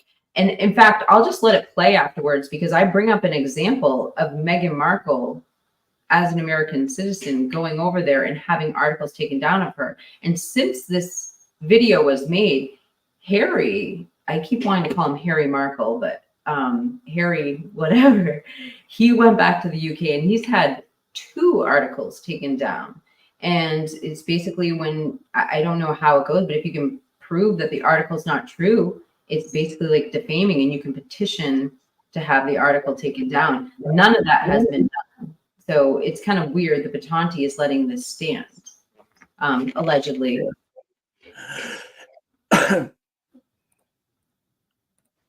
Mr. Bitonti wrote in the affidavit, during the course of the investigation, it became known to me that she has information that is material to the charges against Mr. Kohberger.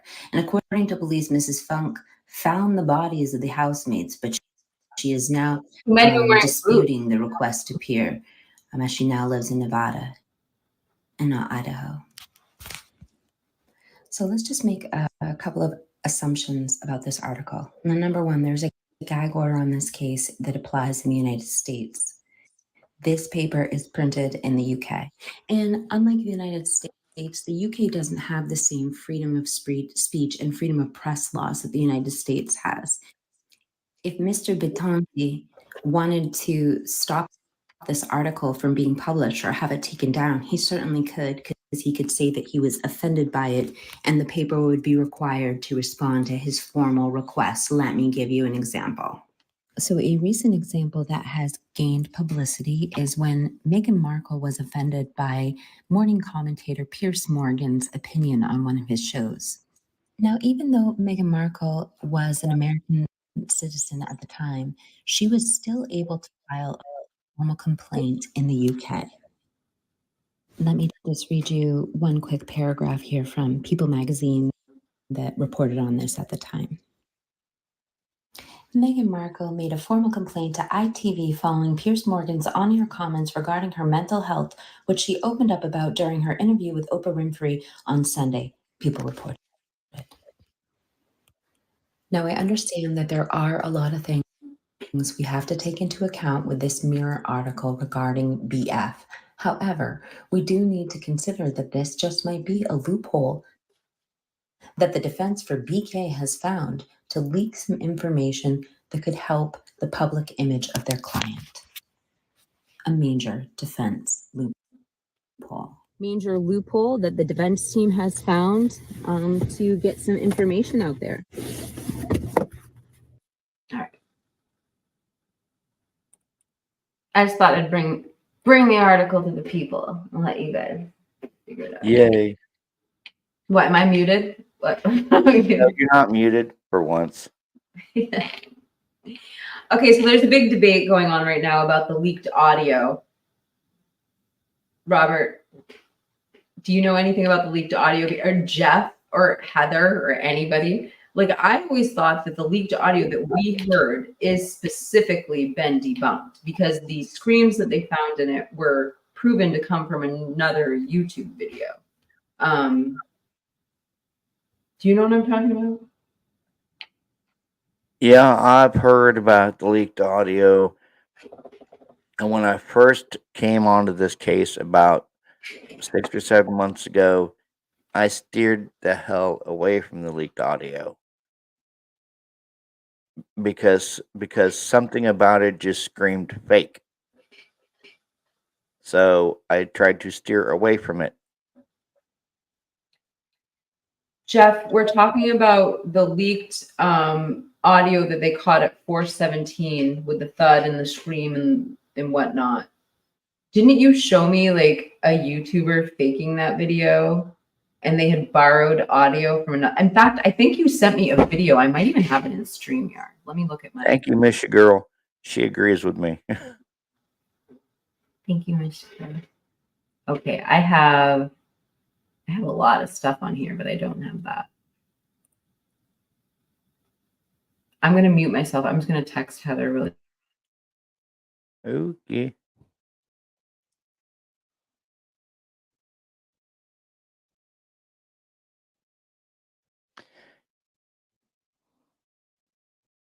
Yeah, Miss Your Girl, we can agree on the audio part. It's fake audio. It's just another one of those conspiracy theories.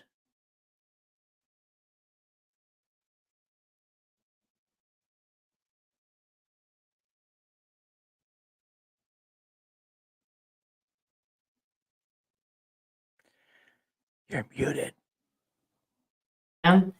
Sorry. I was just saying I had to stop using that format because people didn't appreciate the driving and making videos. I was being responsible, but nobody seemed to believe me. So. All right. Well, Robert, we are going on 2.5 hours now, and I'm kind of. I think AR is coming. Oh, yeah. He just texted me, hold on. Oh, okay. Then I'll wait. I was going to say we'll wrap it up for the night, but if AR is coming up, we won't. I kind of wanted to just come on tonight because I had a live planned last night and I just wasn't able to come on. So I wanted to do something. And I think I went live. everyone to death with reading that document, though. I don't know why it's so interesting to me. Yeah, I went live last night for about an hour and 39 minutes because nobody else was live last night, which like nobody. So I went live and I had like maybe at the most 20 people watching me. Really? Yeah, and I was going over the Twizzle Stick says 12-hour stream. And I was going over the alibi, was Vinnie Politan was going over the alibi, and then another video, and I asked 12 if he wanted to come up, and he goes, no, not tonight. He goes, he said this guilter is out of gas. Oh, he's calling himself a guilter now? Yeah. That's kind of random. AR, get your ass up here. Okay, so what I'll do is we had another debunking video courtesy of Jeff H. Phillips. Let me take this comment down. Oh, the original leaked audio I heard before the other leaked fakes was shortish and mainly dog barking in a man's voice and thud. I mean, we don't like we totally. Where did you hear the audio? That'd be interesting. Where did you hear your audio? Wait, but I don't believe the 112 footage has been leaked. I mean, I've only heard one leaked audio from that night. But like I said, we don't dismiss it. So much stuff that's put out and then taken down. So I don't doubt that that could happen. Oh yeah, I know. Right.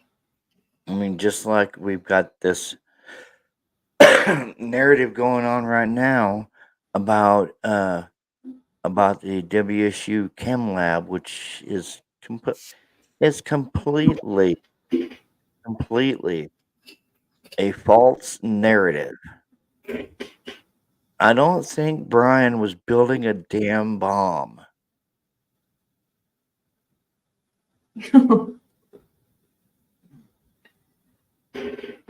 Yeah, it's funny. We were somebody was bringing something else up about that at the very beginning. Hold on a second. Jeff says the audio that was going around was actually, here we go, Martha Julian Jiminy's audio, that the guy yelling that sounded, oh, why am I reading it there? The guy that sounded to me like Lydia. Who's Lydia? It sounded like that in the leaked audio. And Jeff's saying the person that they kind of like stole the audio from to make the video, but he's not saying the name of the creator, which is probably good. We don't need to call anybody out tonight. Yeah. No, I was watching my my special needs nephew earlier this evening because I had a live scheduled for 7, but my my former sister-in-law dropped my nephew off because she had to work a 12-hour shift and she didn't have nobody to watch him. So I watched him for a while, and then my little sister came over and picked him up, so she's watching him for the rest of the time. But yeah, he's moderate to severe autistic, so I didn't want anybody in my life to hear screaming in the background because if he does have meltdowns every now and then, and they're like really, really bad to where he starts screaming and throwing things. The TV that you see behind me, I had to buy a new one a couple of weeks ago because he got mad and threw one of his toys at it and shattered the screen. Mm-hmm. I know it's not his fault, and he's going through a lot with his dad passing away. My little brother was his dad, and so he's going through a lot right now. And this is he just turned 9 on July 18th. So this was the first birthday without his dad. It's going to be the first Halloween without his dad. The first Thanksgiving and Christmas, and he's 9, but mentally he's 5. So he really doesn't have a grasp of what's going on. All he knows is that his daddy's gone. And my former sister-in-law told him that daddy was with Jesus. So he knows daddy's with Jesus, but he thinks Jesus is somebody that he can go see his daddy, but he can't. So it's kind of hard for him.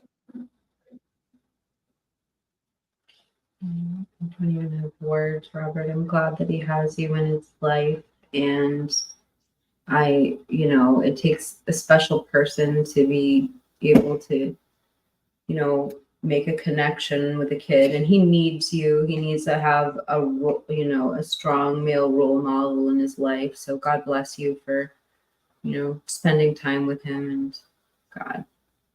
So it's so hard to hear, Robert, and you're in our prayers, and we're so sorry for your loss. But yeah, he's a good kid. He really is. He's a good kid. He can't go to regular public schools. He goes to a special school out in Mount Hope. But I guess one of the teachers there is very mean to him.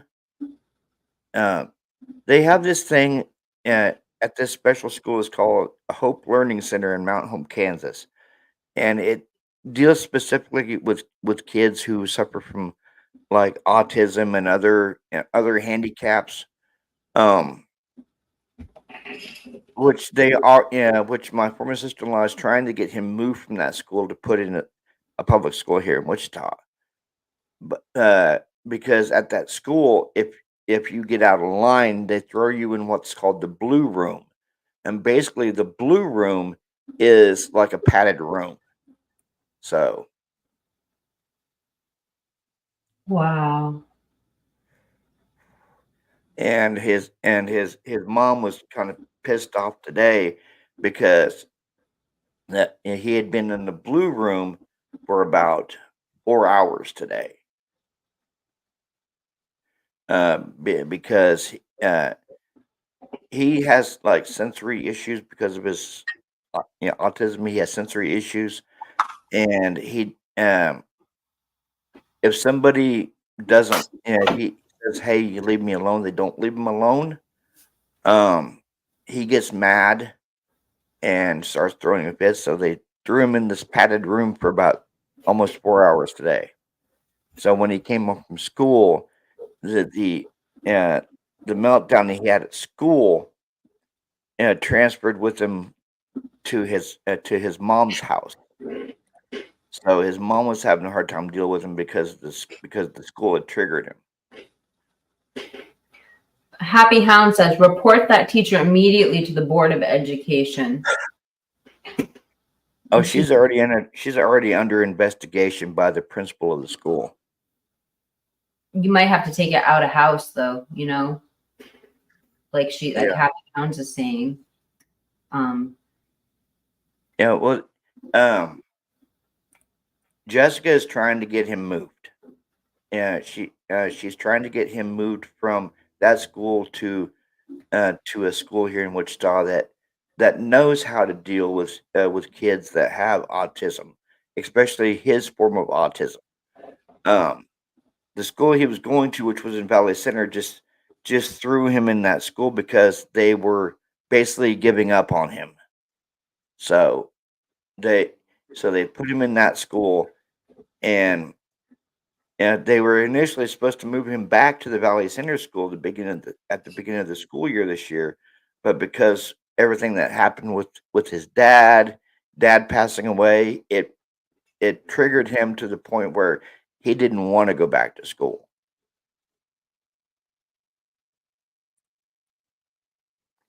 And it was a fight with his mom to get him to go back to school because he didn't want to go back to school.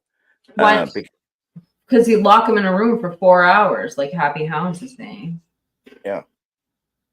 Wow, poor child. I'm so glad that there are adults with their eyes on this right now, and I think you should take the advice. I mean, at this point, it needs to be reported to whoever will listen. Oh yeah. And what's bad is the teacher that he has this year is the same teacher he had last year, and he hates his teacher because of what she did to him last year. So instead of putting him with a different teacher this year, that school put him with the same teacher from last year. And when they did the open house and enrolling him, he walked by the teacher and he flipped her off.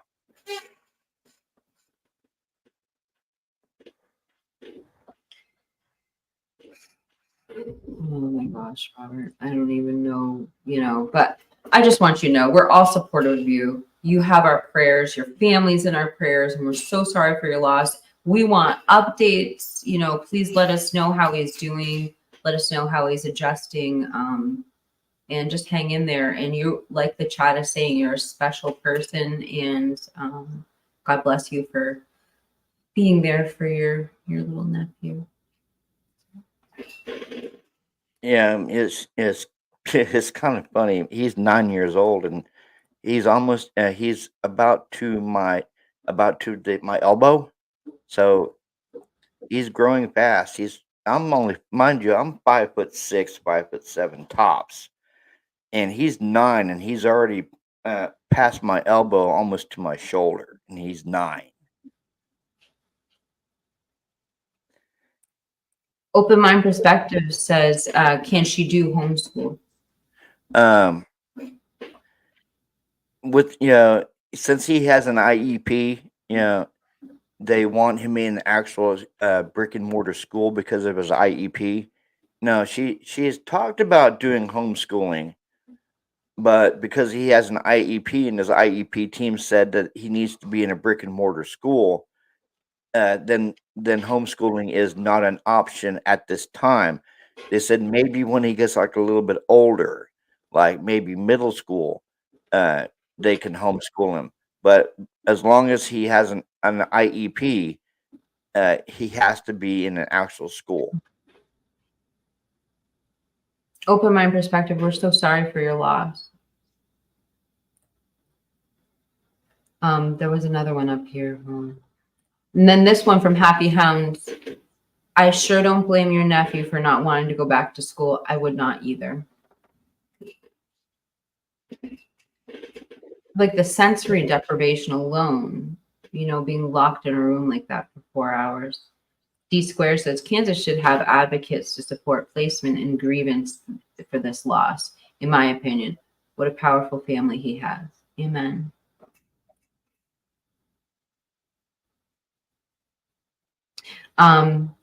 Jeff, I'm sorry, Robert.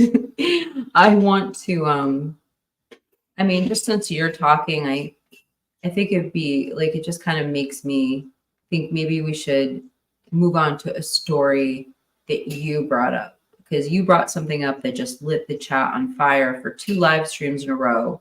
Jeff has brought an article out about it. And, oh wait, hold on. There's more comments coming in about your nephew. Hold on. Happy Hound says, in my opinion, oh no, she's replying to homeschooling can be lit. It was to Open Mind Perspective. I can't even talk straight right now. I'm sorry. Homeschooling can be really difficult with a child that has special challenges and needs someone who has really studied different outcomes to help them get through the paths of life. And then goes on to say, I'm getting so angry that the school and that district is really, really effed up. That's awful, because I do also know that small towns don't have a big pool of professionals to pick from. Oh, we're technically not a small town. Our population here in Wichita is 685,000 people. She says, please do something right now. I hope that he listens. Please rely on my message. Wait, I don't know if she's talking about. Oh yeah, please rely on messages. I don't want to know that something. I don't want to know that something like this, what happened to my kid, happens to your nephew. You know who her channel is, right? If you ever want to reach out, Open Mind Perspective. Yep.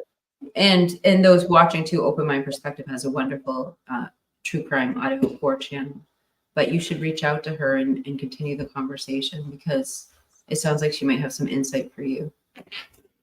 Oh, and then Happy Hound says, please absolutely keep us posted, Robert, and I'm keeping your family in my prayers for sure. Thank you. And we are all keeping. And then this is another one, good one from D Square. I am surprised they're not making a sincere attempt to socialize with peers in community needs.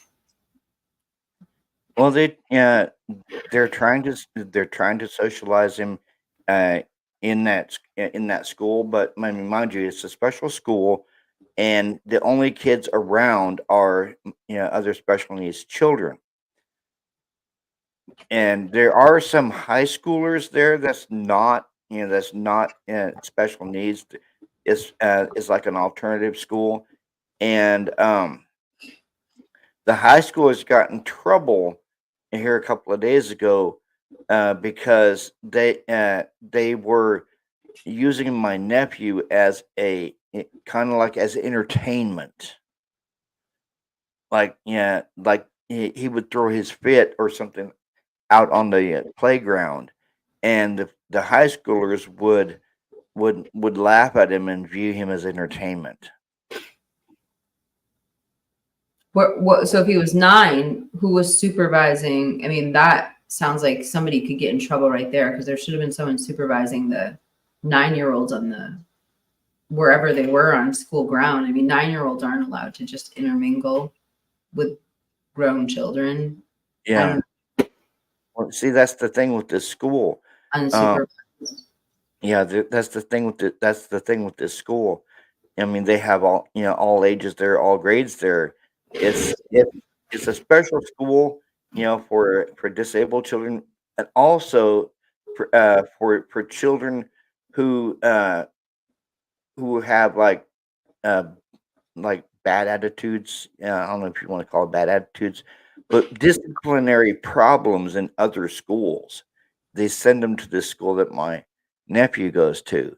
That's why my former sister-in-law is trying to get him moved from that school and get him into like a traditional magnet school that has like the mixed abilities and the disabled children that commingle with regular like 8-year-olds, 9-year-olds, regular 4th graders, 5th graders, 6th, stuff like that.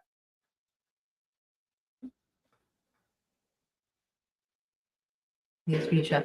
And you know what? This is a big issue, I think, in all of our school systems. I know right now in Massachusetts, they're trying to fiddle with the way that they code the students.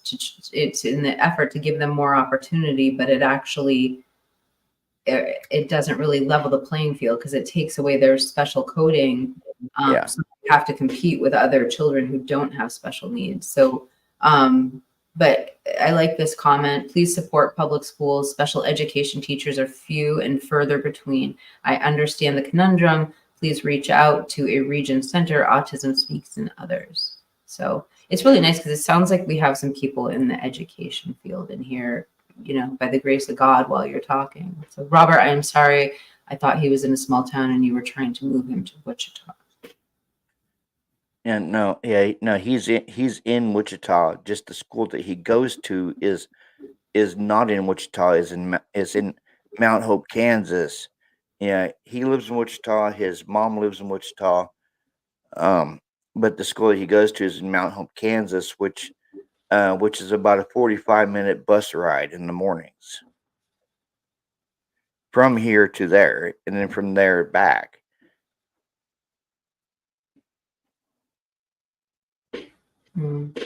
I do want to point out, though, that Open Mind Perspective says she'll be here for you too, and so please, Robert, make sure to reach out. Great, that's a good connection there, and you're both great people too. So I hope we start talking and collaborating together as well. Leslie, thank you for showing. Leslie and Billy, you're working late tonight. Thank you for showing up. I don't know. Why don't we do our last segment? I don't think our special guest is going to join us, but no, I just got a notification that he's dropped 2 new videos. he's been But busy. do you want to finish playing that video that I shared with you? Yeah, let's do that. Here you Bryan Kohberger has a constitutional right to a fair trial with an impartial jury. Mr. Kohberger's motion to change venue is supported with a memorandum, expert affidavits, declarations, and exhibits that preview the testimonial evidence the court will hear on August 29th, 2024. A rebuttal declaration of Dr. IDAHO4 is submitted with this reply. On June 28, 2024, the Idaho Supreme Court pointed out that a change of venue is not an unreasonably high hurdle for a defendant to clear, but it does require proof of prejudice or a showing of reasonable likelihood of prejudice. The court is also concerned with the accuracy of the pretrial publicity, the extent to which the articles are inflammatory, inaccurate, or beyond the scope of admissible evidence, the number of articles, and whether the jurors were so incessantly exposed to such articles that they had suddenly become conditioned to accept a particular version of the facts of the trial. The amount of media coverage in Latah County is the highest in the state and does not wane. There are more than 1,300 specific media stories covering Latah County. These stories are in print, digitally, and on radio and television. Media coverage continues, and the coverage is often inaccurate and inflammatory. The coverage conditions the potential veneer panel to think of Mr. Kohberger as guilty, and that various bits of information are factual and support guilt. The media coverage inundating Latah County does not tell citizens that no evidence has been presented at this time, that there are no facts on the record at this time, that Bryan Kohberger is innocent, that only a jury decides what the facts are and whether the facts show beyond a reasonable doubt a person is guilty. Publicity regarding Mr. Kohberger has been ongoing since December 30th, 2022. It rises and falls but does not wane. The media measured and presented the true scope in Exhibit C of the memorandum in support of change of venue, focused on traceable media. That means the media is in a particular location was measured, as is pointed out by the state in footnote 1, found on page 2 of its objection publicly regarding Mr. Kohberger generating from YouTube. Publicity regarding Mr. Kohberger generating from YouTube, Facebook, TikTok, podcasts, streaming services like Hulu and Netflix were not included in the true scope report. Those highly inflammatory and prejudicial and inaccurate media forms reached Idaho citizens, but measuring them specific to locations is not possible. Hayden directs the court to consider media coverage in the current venue and logically venues considered as alternates. True scope cannot measure the location of who reads Facebook, especially private groups, nor can it determine the location of who follows certain podcasts. These limitations do not change the data. Latah County, making up 2.57% of Idaho's population, has received 36% of its media coverage. This is the highest ratio in the entire state. Ada County, with the largest population in the state, has significantly less coverage per person. The state claims about the survey are wrong. Dr. Edelman designed the survey questions and how, depending on the participants' answers, the order of questions would flow. The survey report lays out the questions and responses for all 4 counties and demonstrates that the survey was conducted exactly the same way in each county surveyed. The only difference is the number of participants. The survey reports show the impact of media coverage. The more media items a potential juror knew, the higher the prejudgment for guilt. Latah County participants knew more media items than the other counties. The state I'm just going to pause it for a second. So, Robert, is your video, are you reading the whole document? Not the whole document, because I didn't want to make a 2-hour freaking video. I'm reading mainly this. I'm reading mainly the stuff from what Ann Taylor was saying. I didn't read the attached affidavits because it would have been almost a 2-hour video. Yeah, it About is. a We did About a I was 20-minute video. What was that? I did a 20-minute video. I didn't want to do a 2-hour video. Then it would have been a live. Right. No, I was just curious. I didn't want to do because I read quite a bit of it at the beginning. But, let me pull you back up. I just was wondering if you're reading the whole document. The content of the survey complaining that not enough of the surveyed items were false, inadmissible, or false statements are information that this court must consider. What do you guys think about this one where it states they'd burn the courthouse down? Outrage would be mild. It would be a mild description. They would probably find him and kill him. There would likely be a riot and wouldn't last long outside because someone would do the good old boy justice, a hanging or a lynch mob. Enraged, strong opinions, firing officers. Riots, parents would take care of him. So that means that the parents would execute him themselves.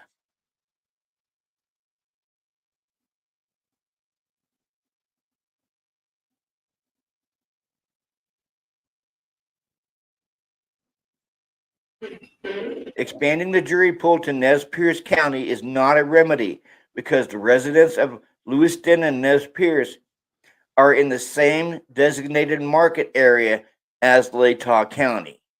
They have been exposed to the same excessive media coverage, have proximity, and share the same pressure to convict that exists in Latah County. Even the two counties combined do not reach even a third of the size of the available jury pool in Ada County. The residents of Nez Perce have been exposed to 36% of the total media coverage, and more than 10 times more likely to encounter coverage as compared to residents of Ada County. Vetting are proposed by the state does not work.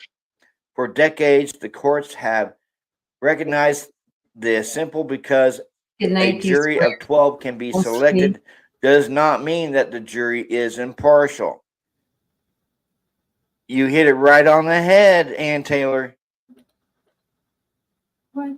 The requirement of the law is not satisfied by the mere impaneling a 12-man against whom no legal complaint can be made. The defendant is entitled to be tried in a county where a fair proportion of the people qualified for jury service may be used. Hold on. I just want to know, Twiz, are you going live tonight? Drop it in the chat. No, he That's says, gonna be an interesting live. no, he says, I'm about to go over with signs saying BK didn't do it and see what they say. He said he's about to go over to the courthouse with signs that say BK didn't do it. Veneer from which a jury may be secured to try his case fairly and impartially and uninfluenced by a preponderant sentiment that he should be flung to the lions. Gee, I wonder if that's a jab at the Gonzalez's. This is why attempts to mitigate jury bias are best done when there has been less emotional investment and less publicity exposure regarding the case. Dr. El Alahai,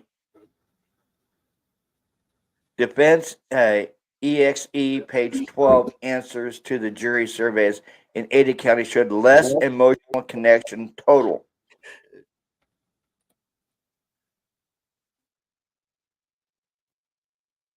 Contravention of Latah County When asked how the community would react to a not guilty verdict, surveyors answered, mind you, this is the people in Latah County, the people in Moscow. This is how they answered on the jury survey. They would go on with their lives as always. I think they would take it well. I don't know if there would be a super strong feeling. That's what the jury is for, to decide based on the evidence. If a jury finds him not guilty, then he wasn't guilty because they fear the evidence at the trial. I think they would accept it rather than produce an expert who refutes the studies and opinions of Dr. El Allah. I can't pronounce his last name. I meant to play that. Allah Alay, I can't pronounce his last name. I'm sorry, guys. And Dr. Veronica DeHire. The state points to cases that have not analyzed such research. Judge Boyce in State versus Daybell explains, well, how the case law dating back 50 years does not address such concerns for today. For example, one can only imagine what the justices who decided Urban versus Dowd 50 years ago would have thought about the concern today. When every potential jury has instant access to limitless media, literally at their fingertips on a handheld device, this is the first thing I would do, guys. I would ban the access of cell phones, of laptops, of tablets. I would tell the jury they're not allowed to access anything on their tablets, laptops, computers, or cell phones pertaining to this case. That's what I would tell the jury. Sequestering of 18 jurors for 3 months is unnecessary and unattainable. Determination of sequestering is not timely, as no motion for such is pending before this court, nor does the state produce details regarding costs to support the validity of its assertion that sequestering jurors from Ada County in Latah are more cost-effective than moving the trial to Ada County. Idaho Criminal Rule 21A and Idaho Criminal Code 19-1801 were implemented for a reason. This case is that for a very reason. These 3 capital cases in Idaho have recently had a venue change: State of Idaho versus Lori Vallow, State of Idaho versus Chad Daybell, and State of Idaho versus Bryan Drips. All cases stem from Southern Idaho. The courts in these cases all granted a change of venue with a motion supported by evidence of extensive media coverage. None of the cases presented extensive expert surveys, and none of these cases presented experts specializing in the science behind juror decision making. Of the 3 cases, 2 went to trial, and as the state points out, there were lines of spectators outside the courthouse, Ada County.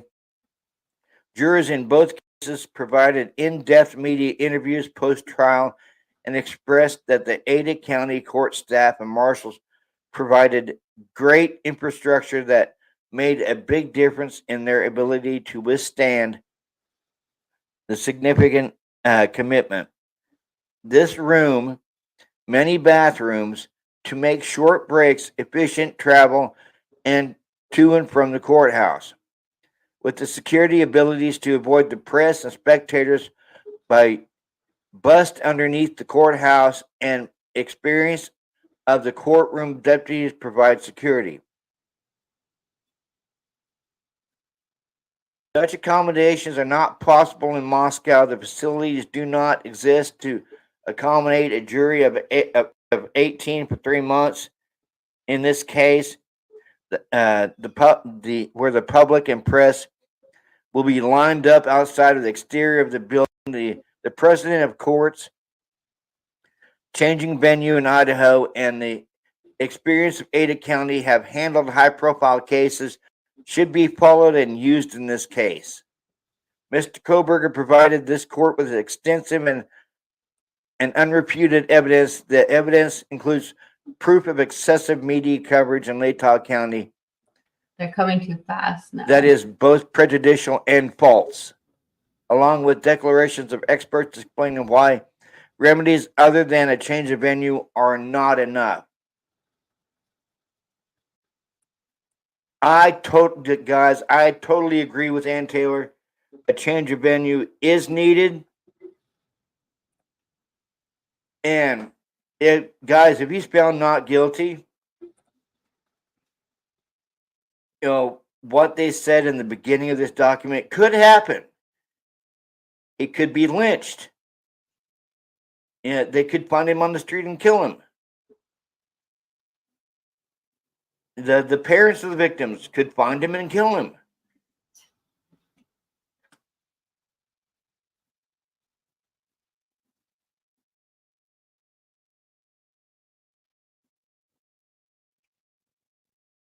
Robert Bessemer says, thank you for sharing that. Why remedies other than a change of venue are not enough. This evidence will be further developed at the change of venue hearing.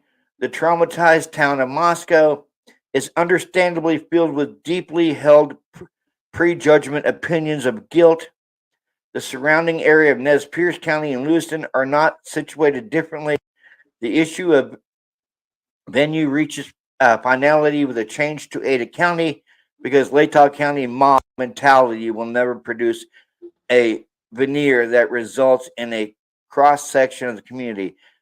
She got it right, guys. Mob mentality. There is a mob mentality going on right now in Latah County, and it's all directed towards Bryan.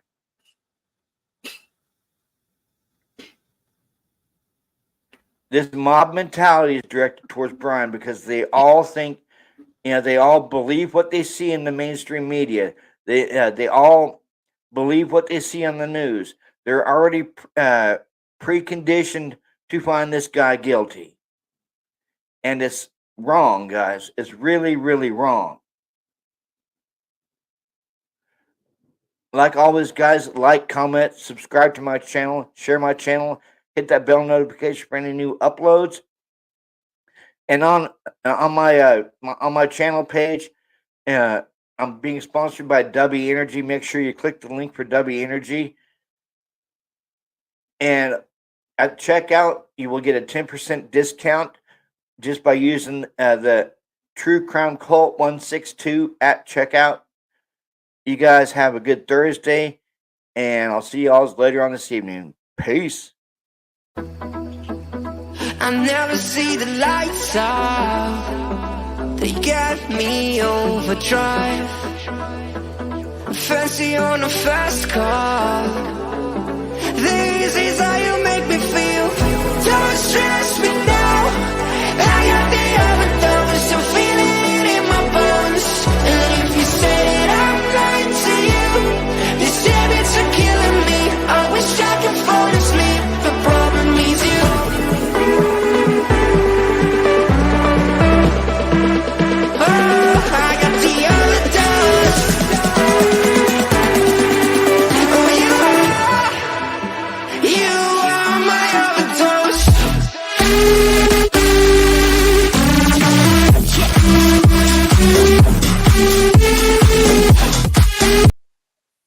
Okay. Well, Robert, I really appreciate you breaking that down for us. And that is going to be it for us tonight. I am checking out. So I really appreciate you streaming with me tonight, Robert. And I really appreciate the live chat.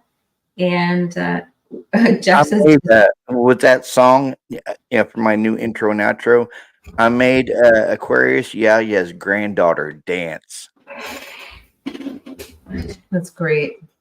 Yeah, but when I unveiled it yesterday, for my first live premiere, and Christy loved it. She loved the new intro.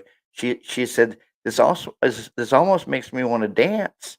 She goes, I have an urge to get up and dance. And then Aquarius Yaya says, "Oh, my granddaughters are already dancing to this song. So it's an awesome new intro, Robert." Aquarius always dances to my music too. We used to talk about that with 12 when he played DJ. So Aquarius is awesome. And you guys are awesome. Thank you for joining us tonight, and I hope you have a great Thursday. We'll see you soon. I have something to tell you backstage. I'll be there.